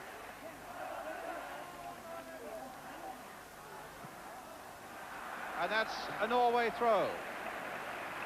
10 minutes to go. England now with both their substitutes on. The last die has been cast, the last gamble made, and if it comes off, well and good. If it doesn't, it's almost certain that England will be out of the World Cup. Not mathematically, but to all intents and purposes, they'll be out. And so it's a critical 10 minutes. Robson trying to get it through for Keegan. Nobody has fought harder than Kevin Keegan tonight. Back for Peter Barnes, chipped in there. A low on that time, comes here for McMills, played wide again for Peter Barnes. Got to keep putting pressure, hoping this Norwegian defence will crack, and there's a free kick. We could have done without the free kick in a way, as a pity Barnes couldn't just have got past Albertson before he was tripped. Tension here is incredible, as it must be for you at home. Wondering whether England can possibly get themselves back into this game in the minutes that remain. Mills running over it, Barnes floating it in there, and a header down and wide there by Trevor Francis, who was not happy with the way he was dealt with by that Norwegian defence. And in fact, it looked a good header there for Francis. Everything was right, the shape and everything else. And really, he should have scored with that one, I think, Ron. I think Trevor will look at that later on, and he'll feel very, very upset about that. That could be the most expensive miss of his career, that. McDermott, but England are not out of it yet. Coming forward once more. Here's Francis again on the ball for them. Played again for Terry McDermott. Again the cross comes in, and again Haraider's there, but McDermott trying to pick it up again for England. Russell Osman, they've all come forward now, and Osman, goodness knows what he's trying there. That's what happens, doesn't it, Bryan? Frustration sets in. They're trying to throw it forward too early. If they can just now keep a little bit of composure and keep easing it wide, I still believe we can make something out of this. Einar Ors.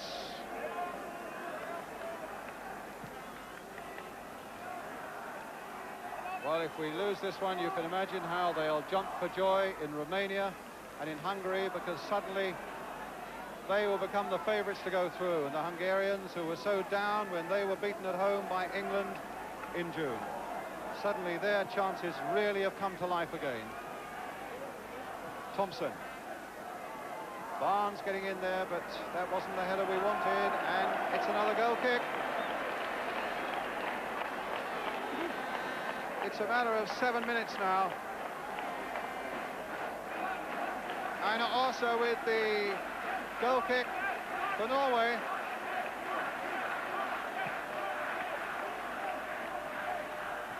Neal winning it. As Ron Atkinson was saying, you can't argue with the commitment.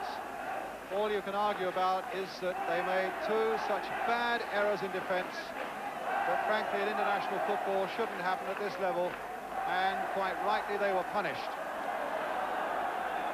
Well, it's a throw for England. Or maybe a free kick. No, it's a throw which Mickey Mills wants to take. Keegan again for the umpteenth time coming off his man. But this time Einar Ors has got the better of him. Berntsen bringing it forward again. Albertson. I mean, this will be one of the greatest days in Norway's football history if they can pull this one off. And here's Jakobsen, and he's got plenty of support. And he was obstructed by Phil Neal. And it's a free kick for Norway. He's got fantastic pace, this fella, and it's astonishing that somebody in one of the major European footballing countries hadn't picked him up, you know, Ron. Yeah, well, he's been talked about an awful lot, hasn't he, since he scored? Was it the 4 goals against Finland 12 months ago? He's certainly, tonight he's showing as much as I think I've seen him in any game. So, another problem for England, already 2 goals to 1 down,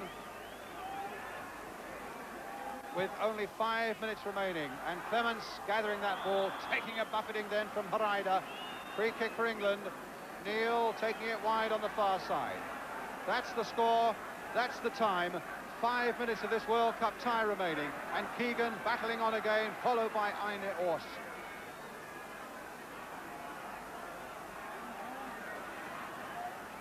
Flick there for Francis. Well, a flash from him wouldn't come amiss now. Neal playing it in there. Keegan once more going towards it. And 1 or 2 of them at the back, they're looking a little tired in this Norwegian side. Peter With getting a hitter there, but, well, if anything, it seemed to me that With was knocked off that ball, but the referee saw it another way and has given Norway the free kick. I think he can consider himself a bit unlucky there, Bryan. It looks as if he'd got himself into a perfect position not to soup a little header down.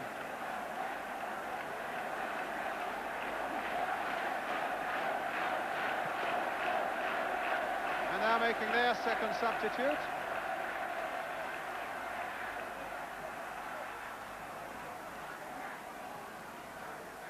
Keegan. A foul there by Hareide. They're going to bring on a defender, Trond Pedersen, and take off the number 9, Arne Larsen Auckland.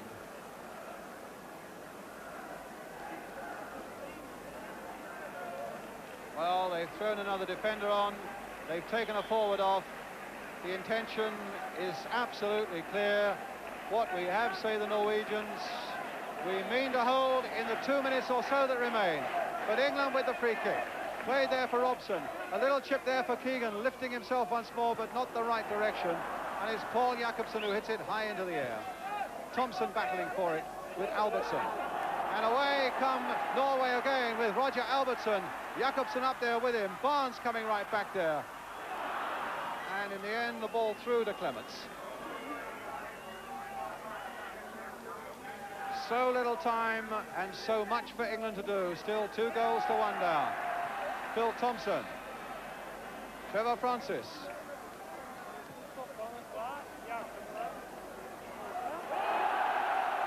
And Peter Barnes lost his way, lost his feet, lost the ball, and England get a throw. Oh, for a goal for England now. Keegan. Played in again, and it wouldn't come. And in, oh, almost the strangest of own goals. As Antonsen just got down there and grabbed it as it looked as though it might squirm past him. Keegan on the turn, and in fact it came off a defender. There, and the keeper was off balance and suddenly in a bit of trouble. Norwegian crowd already beginning to celebrate with a little more than a minute and a half left. Well, it's for sure England are not going to win it, but a draw would be some compensation, and that's going to take a bit of getting as well. A Free kick to Norway.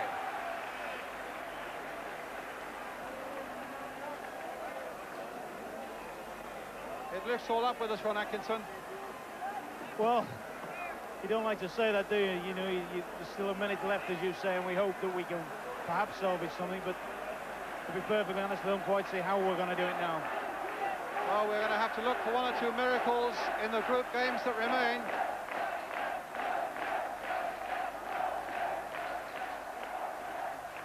If by beating Hungary at Wembley, we will still only get to 9 points, and that, I fear, is not going to be enough. The referee's already looked at his watch.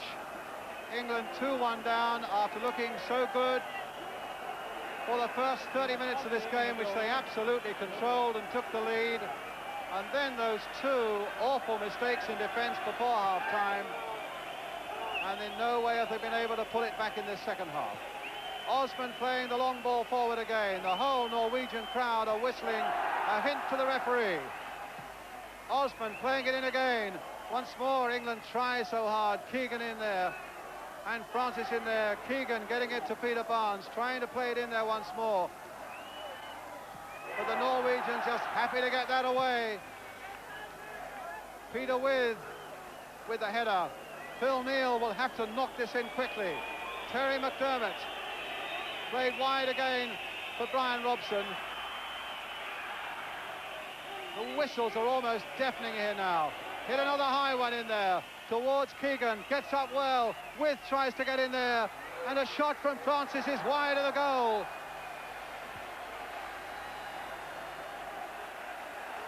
And everybody looks at the referee now. And England are almost beaten and almost out of the World Cup in realistic terms. He's looked at both linesmen.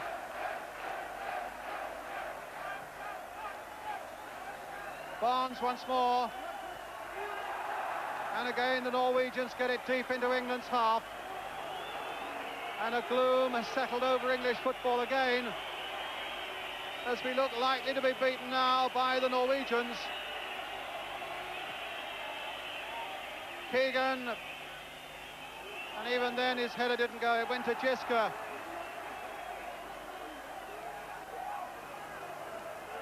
And now to Thompson, the captain, the man who scored the second goal. Jakobsen looking for it, but England get it away not very far. Thompson playing it wide here. They're singing songs of celebration here now. And England get a throw.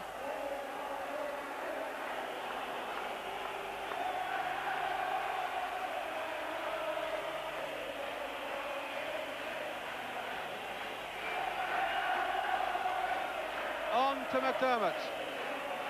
And the referee's added almost 2 minutes of injury time. But it's over now.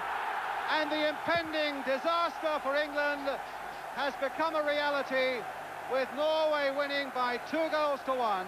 Their goals from Albertson and Thompson after Bryan Robson had put England into the lead. Well, you can only say that it is a total disaster. There's the group table, and that says everything. Norway go up into third place, but suddenly Romania and Hungary become the favourites to go through to Spain next summer, and England become rank outsiders. It's a sad story we bring you from Oslo, as I hand you back now to Jim Rosenthal in London. And our thanks to Brian Moore there in Oslo. So really, what a disastrous night for English football. And let's just confirm the details of that group table that you saw briefly at the end of the match there. England still top with 7 points, but Romania, look at that now, with 2 games in hand and just a point behind. And the Hungarians there, they've only played 4 matches and with 3 games in hand, and of course Hungary still to visit Wembley. Well, it really has been a very sad night indeed, hasn't it? And things aren't going too well for the other international sides as well. Czechoslovakia still leading Wales by that goal to nil in Group 3, an own goal, a mix-up between Radcliffe and the Welsh goalkeeper Davis. A couple of minutes to go to half-time there. And the Republic of Ireland in Group 2, they're a goal down to Holland in Rotterdam, and Frans Thijssen of Ipswich, the scorer there after 11 minutes. Well, we'll be back with more football news and interviews after this. Hello again. It's nice to be able to give you a bit of bright news after a pretty grim night for British football so far. Holland won, the Republic of Ireland won now. The equaliser just before half-time, scored by the Brighton striker Michael Robinson. But over in Oslo, really, it has been a pretty bleak night over there. England starting so well and taking the lead against Norway. But the result, in case you missed it, Norway 2, England 1. Here are the highlights of the whole match. Flick there, and it's Jakobsen in, and Clemens has saved. Well, that was another heart-stopping moment for England, and another goal there, and I think we would have been dead. Well, they're still buzzing around the stadium with that one. As England try to work it forward again, it's Mariner feeding Keegan there. Keegan now trying to repair some damage, and Mariner sweeps it just wide of the far post. Auckland, there's a nice ball played in there for Tommy Lunt, and a good advantage there played for the Norwegians. Into the side netting though, and again the Norwegians get it away with Albertson. A long ball forward, and a slip there by Phil Thompson, and Jakobsen is through. It could be 3, and it's saved by Clements. My word, we were nearly out of it then. In fact, it's a throw for England. Kevin Keegan with it. My word, how he's fought tonight. Phil Neal rifling one in there, the keeper well behind it, and as well for him, he gathered it up because Mariner was on him. Tension here is incredible, as it must be for you at home. Wondering whether England can possibly get themselves back into this game in the minutes that remain. Mills running over it, Barnes floating it in there, and a header down and wide there. Oh, for a goal for England now. Keegan played in again, and it wouldn't come, and in, oh, almost the strangest of own goals. Well, those were the second half highlights, and really we desperately needed that goal. It wouldn't come though, would it? The next match, Romania against Hungary in Bucharest. You can see that one exclusively here on ITV in Midweek Sports Special in a fortnight's time. But John Bond, you're looking pretty depressed like we all are here in the studio. It's difficult to raise a smile for English football after what's happened out there in Oslo. I don't understand it, Jim. I watched them play against Hungary and they were magnificent. I can't understand why there are too many players in that England side tonight who didn't show the same enthusiasm for the job that Kevin Keegan did. I heard Ron Atkinson say that everybody gave everything. I would question that. I felt that there was people just in the last third of the pitch just content to just hit balls and hopeful balls into the penalty area, hoping that Keegan or Mariner or With when he came on would do something with it. I didn't see any good running from the midfield people or anything like that I saw when I watched the game in Hungary. I mean, there's something wrong with us when we can't turn on two performances alike. Do you think we've got any hope at all now, John, of going through it? It looks very, very dodgy now, doesn't it? Well, I'm always optimistic, and when I look at the table, Jim, again, yeah, Romania play Hungary, I think, in Romania, and if they beat them and then we beat Hungary at Wembley, then we've got a great chance still. Yes, it's a terrible situation for us, really, isn't it? Ron Greenwood apparently came close to resigning during the summer. Do you think he might now, in the depression of this defeat? No, I think that he'll think that he's still got a chance of surviving and still got a chance of going to the finals in Spain, and I believe that he still has. And whilst this is a disaster tonight, and it doesn't do nothing for our football this year, we've just got to cling on to the hopes that we've still got with us and hope that we do pull it through and make it. It was sad there, wasn't it, that your new signing, Trevor Francis, looked to have a great chance of getting the point that would at least have kept us bubbling over there. I hope he tucks them in for Manchester City better than he does, or better than he did for England tonight. It was, you know, things didn't run kindly for us, but then when you're playing this game, you've got to make things happen for yourselves. We did that in the first half hour of the match. We just sat back after that, give it away, and we couldn't grasp hold of the game anymore. And you know, there's too many questions to be asked about too many people now, Jim. Well, let's have a quick final look, if we can stand it, at that Group 4 table. There we are, England still top, but it's really a case now of Hungary or Norway, or Romania, I should say, look as though they'll be going through to the finals in Spain next year. It really is very depressing indeed, that table. Not the sort of table we hope to be seeing after this programme. Well, News at 10, let me remind you, has been specially extended to bring you a complete roundup of all tonight's World Cup action. And I'd also like to draw your attention to next week's sport here on ITV. In snooker, the James International starts here on Monday, and there's an international bill at 10:30 on Thursday. That's that snooker and a really great fighter, exclusive from Las Vegas. There are the details. Sugar Ray Leonard and Thomas Hearns. They're meeting for the world welterweight title. Really the fight that everyone has been looking for, and you can see it here exclusively on ITV at 10:30 next Thursday night. Just getting the half-time score from Prague. Wales still a goal down there to Czechoslovakia, but a reminder that the Republic of Ireland 1-1 is their score against Holland in Rotterdam. But England beaten by 2-1 in Oslo. The first time that the Norwegians have ever done that, ever beaten us, and it really has been a disastrous night for us, for English football. The first time we've ever lost over there. Those World Cup finals in Spain look a million miles away now, don't they? And looking back at the first half, we started brightly and took the lead, but 5 minutes of first half madness cost us dear. From us all, good night. Now Mariner, still no goals here, with coming up to a quarter of an hour gone. Keegan, the little backward header, and England coming in here, and Robson, a goal! Yes, it is given! Knocked out again that time by the skipper Thompson, once more to Lund. There's a good cross coming in once more, and it's gone in! It's gone in! Lund now playing it for Auckland on the far side. And McDermott not knowing where he is, and a goal!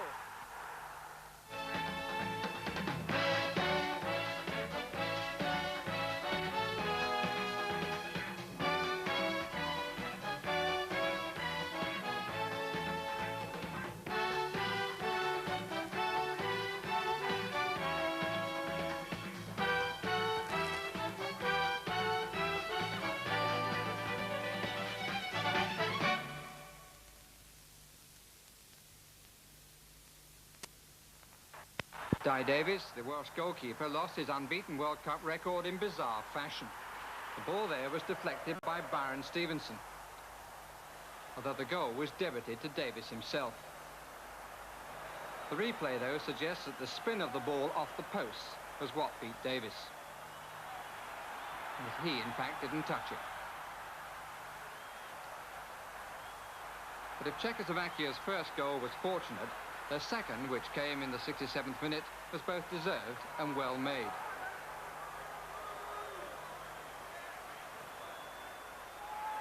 The instigator was Nahoda here, who got to the byline to provide a cross for the substitute Lika and to give the Czechoslovakians a 2-0 victory. And a look at the Group 3 table shows that Wales, despite a marvellous start, now need to beat Iceland well at home next month and then take a point in the Soviet Union in November to have a realistic chance of qualifying for their first finals since 1958. Holland took the lead when that mistake by Steve Highway gave the ball to Frans Thijssen. The Ipswich man plays a 1-2, finishing off with a fierce shot.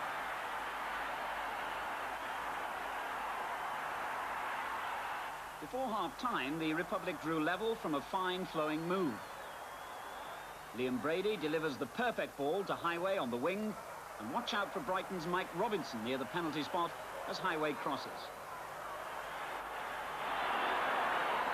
Another fine goal to make the scoreline 1-1. In the second half, Holland's Johnny Rep got David Langen in a tangle.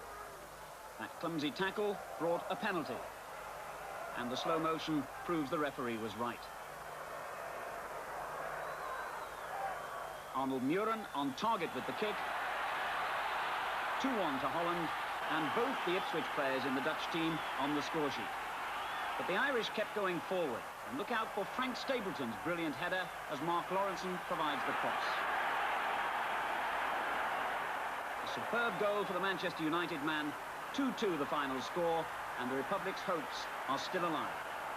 Yes, well done, Owen Hand's team, but sadly their fate is also in the hands of others. Only one game left at home against France, who were beaten in Brussels on Wednesday 2-0 by Belgium, the European Championship finalists, who are now almost sure to qualify. From John Robertson's free kick, Joe Jordan of AC Milan put Scotland ahead after 21 minutes. The third time in his career, Jordan has scored a goal which looks like clinching Scotland a place in the World Cup finals. He also played a part in their second goal 8 minutes from the end. By now, Andy Gray had come on as substitute for Kenny Dalglish, and he was brought down there by Borgeson. So John Robertson stepped forward to convert his third penalty in the last 2 World Cup games, and to make the final score at Hampden Park, Scotland 2, Sweden 0. It means that the Scots need just 1 more point from their last 2 matches to be certain of going to Spain. What a healthy position for Jock Stein. Normally in this position, the players would knock an standing player. Well, England looked as though they've won something straight away tonight. They've decided that they would kick towards the goal on our right. Kevin Keegan having won the toss. Enormous pressure on them. A win here, and it would be a giant step for England towards the finals in Spain. Norway, as I say, field their strongest side. For the first time, they're 6 professionals who all play in Germany and 1 in Greece. Holland and Belgium are all back.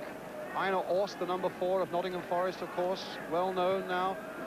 Torresson, the number 8, their best known player. Paul Jakobsen, the number 10, as fast as they come, and has just turned a big bid down from the German side, Nuremberg. 3 changes in the England side that won in Hungary in June. Dave Watson, Trevor Brooking, Steve Coppell are out. Osman comes into the defence, Glenn Hoddle to the midfield, and the man banging form at the moment, of course, Trevor Francis, is into the attack. Such fantastic interest in English football here in Norway. In fact, I think most of the crowd here in the stadium tonight would know the England names probably better than they know their own. The goalkeeper, the first game he's played for Norway for 6 years, Tor Antonsson, so he might well be under a lot of pressure tonight. And away we go then. Norway in the dark shirts of red, attacking the goal to our left. England, of course, in white. Free kick straight away for the Norwegians. A draw or a defeat for England here would be a calamity, but it wouldn't necessarily mean that they wouldn't qualify for Spain, but they would really have to depend upon a lot of people and a lot of other results. If they win here tonight and then win their 1 remaining game at Wembley against Hungary, that's what we have to remember, then they're in with every chance of qualifying. And Osman just preventing that ball from going for the corner off the head of Mick Mills, and a throw in the first minute on the far side to Norway to be taken by Paul Jakobsen, a former sprinter who is enormously fast. It's said the 2 First Division sides are here from England today watching him. Jakobsen again, who caused England a few problems at Wembley, crossing that one in. Osman nicely away. England need to settle to a good start and to put the Norwegians under a lot of pressure, in the hope that you can quell their confidence and kill them off in the early stages. Certainly the confidence in the camp really couldn't be higher. Still living on that marvellous performance in Budapest in June.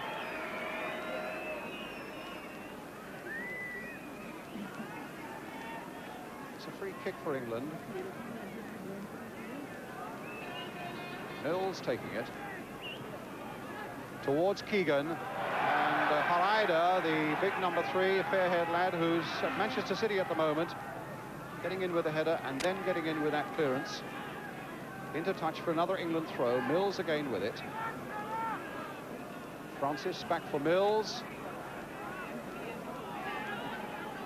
Ron Greenwood in no way underestimates this Norwegian side. They've lost only 1 of their last 8 games here in this stadium, and that was against the Hungarians right at the death when they were leading for most of the game.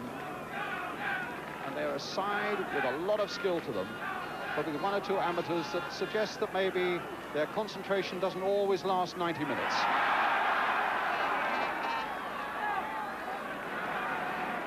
Roger Albertson getting the ball back.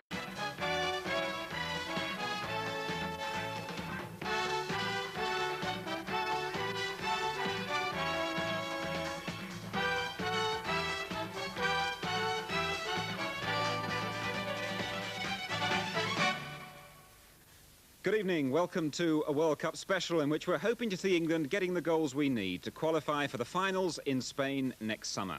Well, England's match against Norway in Oslo kicks off very shortly, and if you rushed home from work, just settle down and enjoy all the action with us.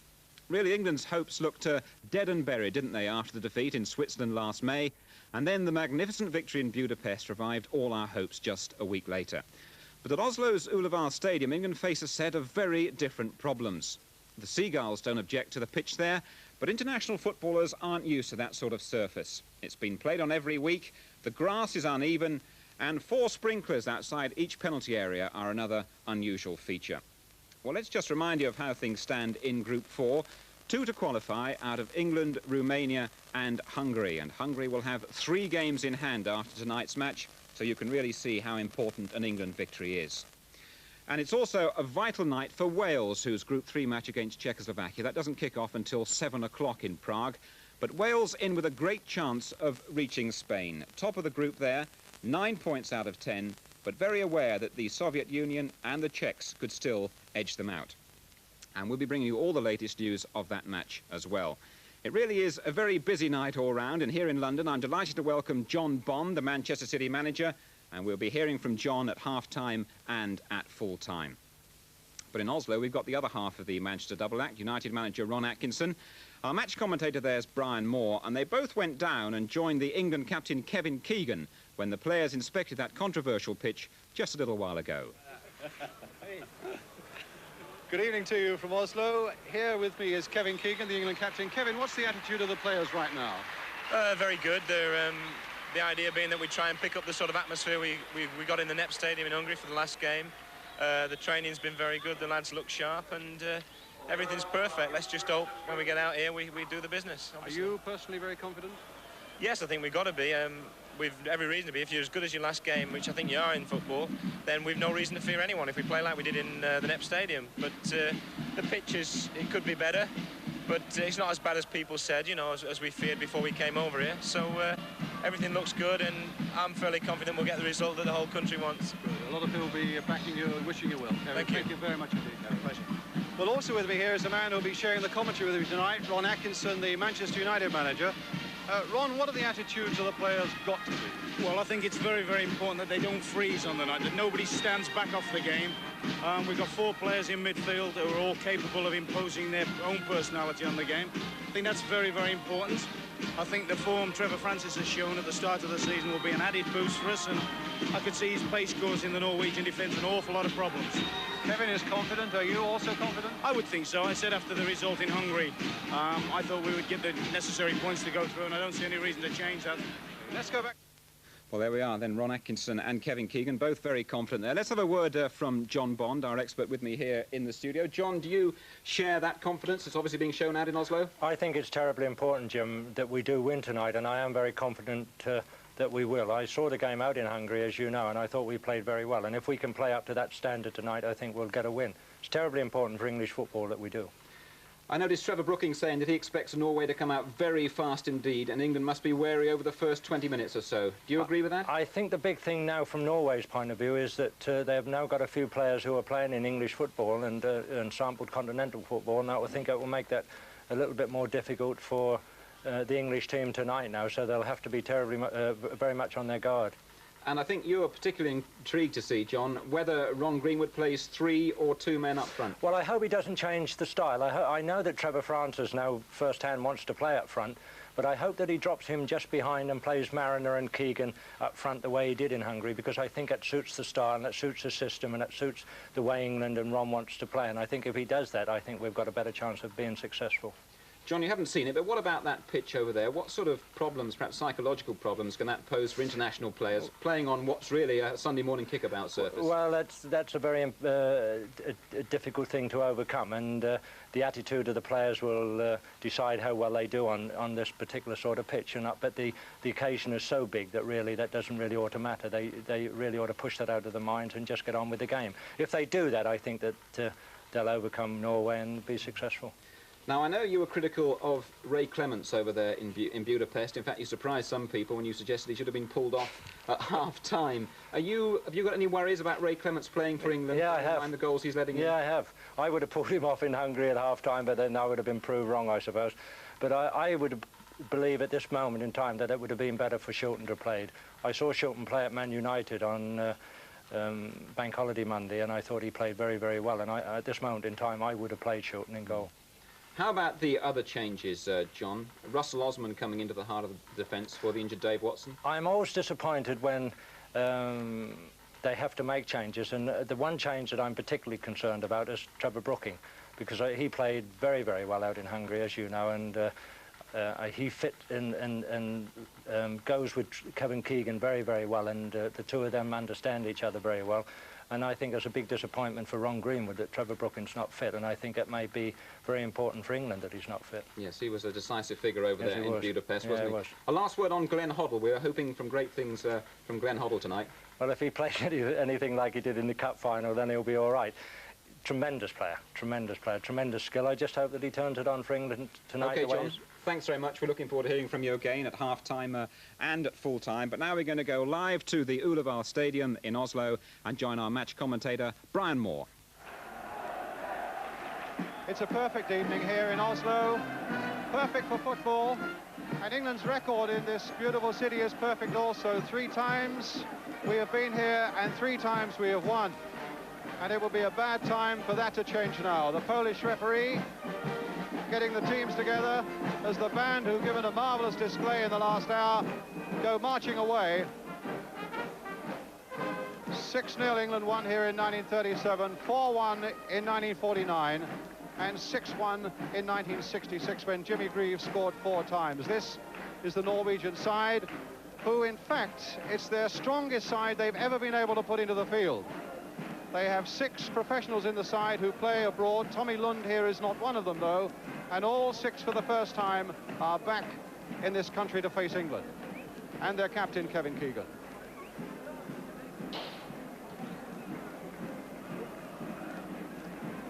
And indeed, the Norwegian captain there, Halvard Thoresen, who missed the game in Wembley and is, without question, Norway's outside. For a first touch for Thor Antonsen.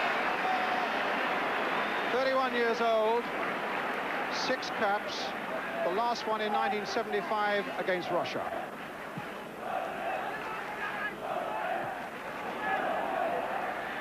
Back there, and Jakobsen on the chase straight away and getting in there before Russell Osman, crossing one across that English penalty area, and Jakobsen showing the threat that his pace can bring straight away. Paul Jakobsen, no score, with a couple of minutes of this game gone. As you've hurried home from work, from the office, I'll give you the score as frequently as you may need it. Phil Thompson playing it wide here for Phil Neal.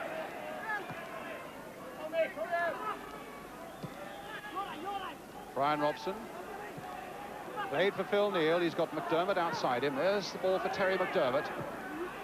Cross coming in and a missed kick. But Antonsen preventing the corner. Ron Atkinson of Manchester United with me. Ron, an early impression? Well, the surprising thing is Kevin Keegan's role tonight. I think we all thought that he was going to play deep in midfield just behind the front 2, but he's pushed right up front, and it looks actually as if Trevor Francis may be occupying a slightly deeper position. Which is one that he doesn't always like. He would prefer to be up front himself, I think, Francis. That's right, but I would think with the mobility of both Keegan and Francis, they could possibly interchange quite a bit during the evening. Right, Einar Ors of Nottingham Forest to Hreider. A foul there by Mariner, giving the Norwegians a free kick. The ball was moving when Ors took it. Thompson getting up well there. Hoddle trying to get men forward and running. Francis amongst them, who'd moved quickly into a forward position there. Ors again in there, being hustled by Keegan. And Keegan in the eventually losing out to the number 7, Giska. But a throw to England.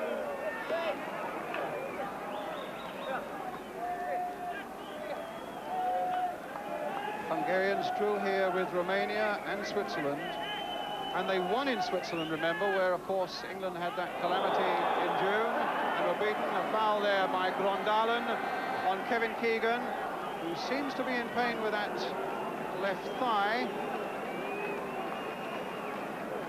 Keegan is usually a man who gets up quickly and bounces back, and that could mean a bit of trouble. And I think the Polish referee wants Keegan that yard or so off the pitch.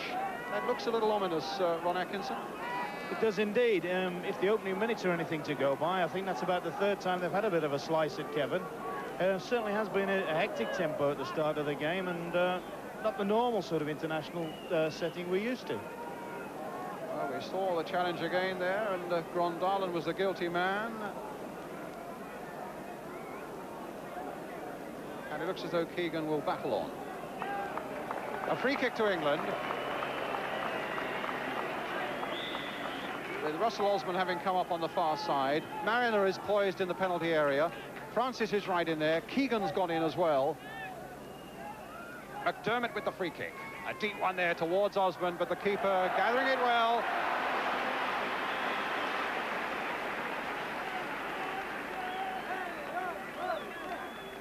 Grondalen, the man who fouled Keegan. Here's Phil Neal, flicked forward again, and Keegan on his way. Mariner in the middle. Played there for Paul Mariner. He couldn't get his header to it, but England got a corner off Einar Ors.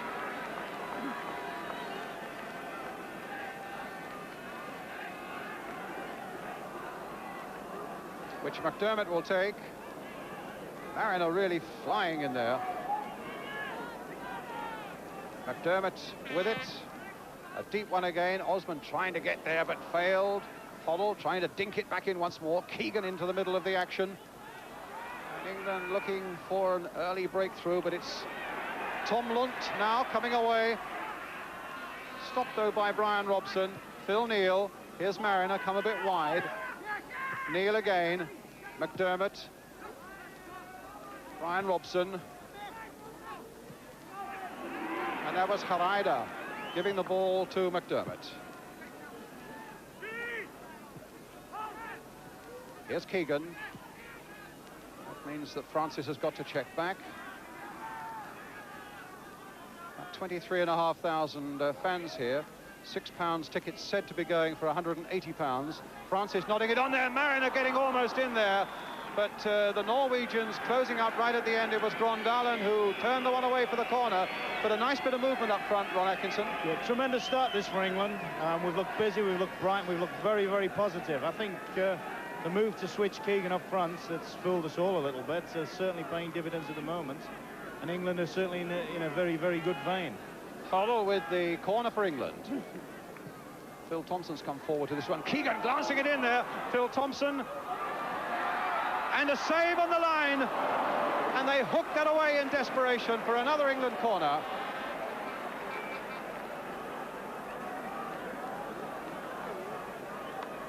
McDermott with this one.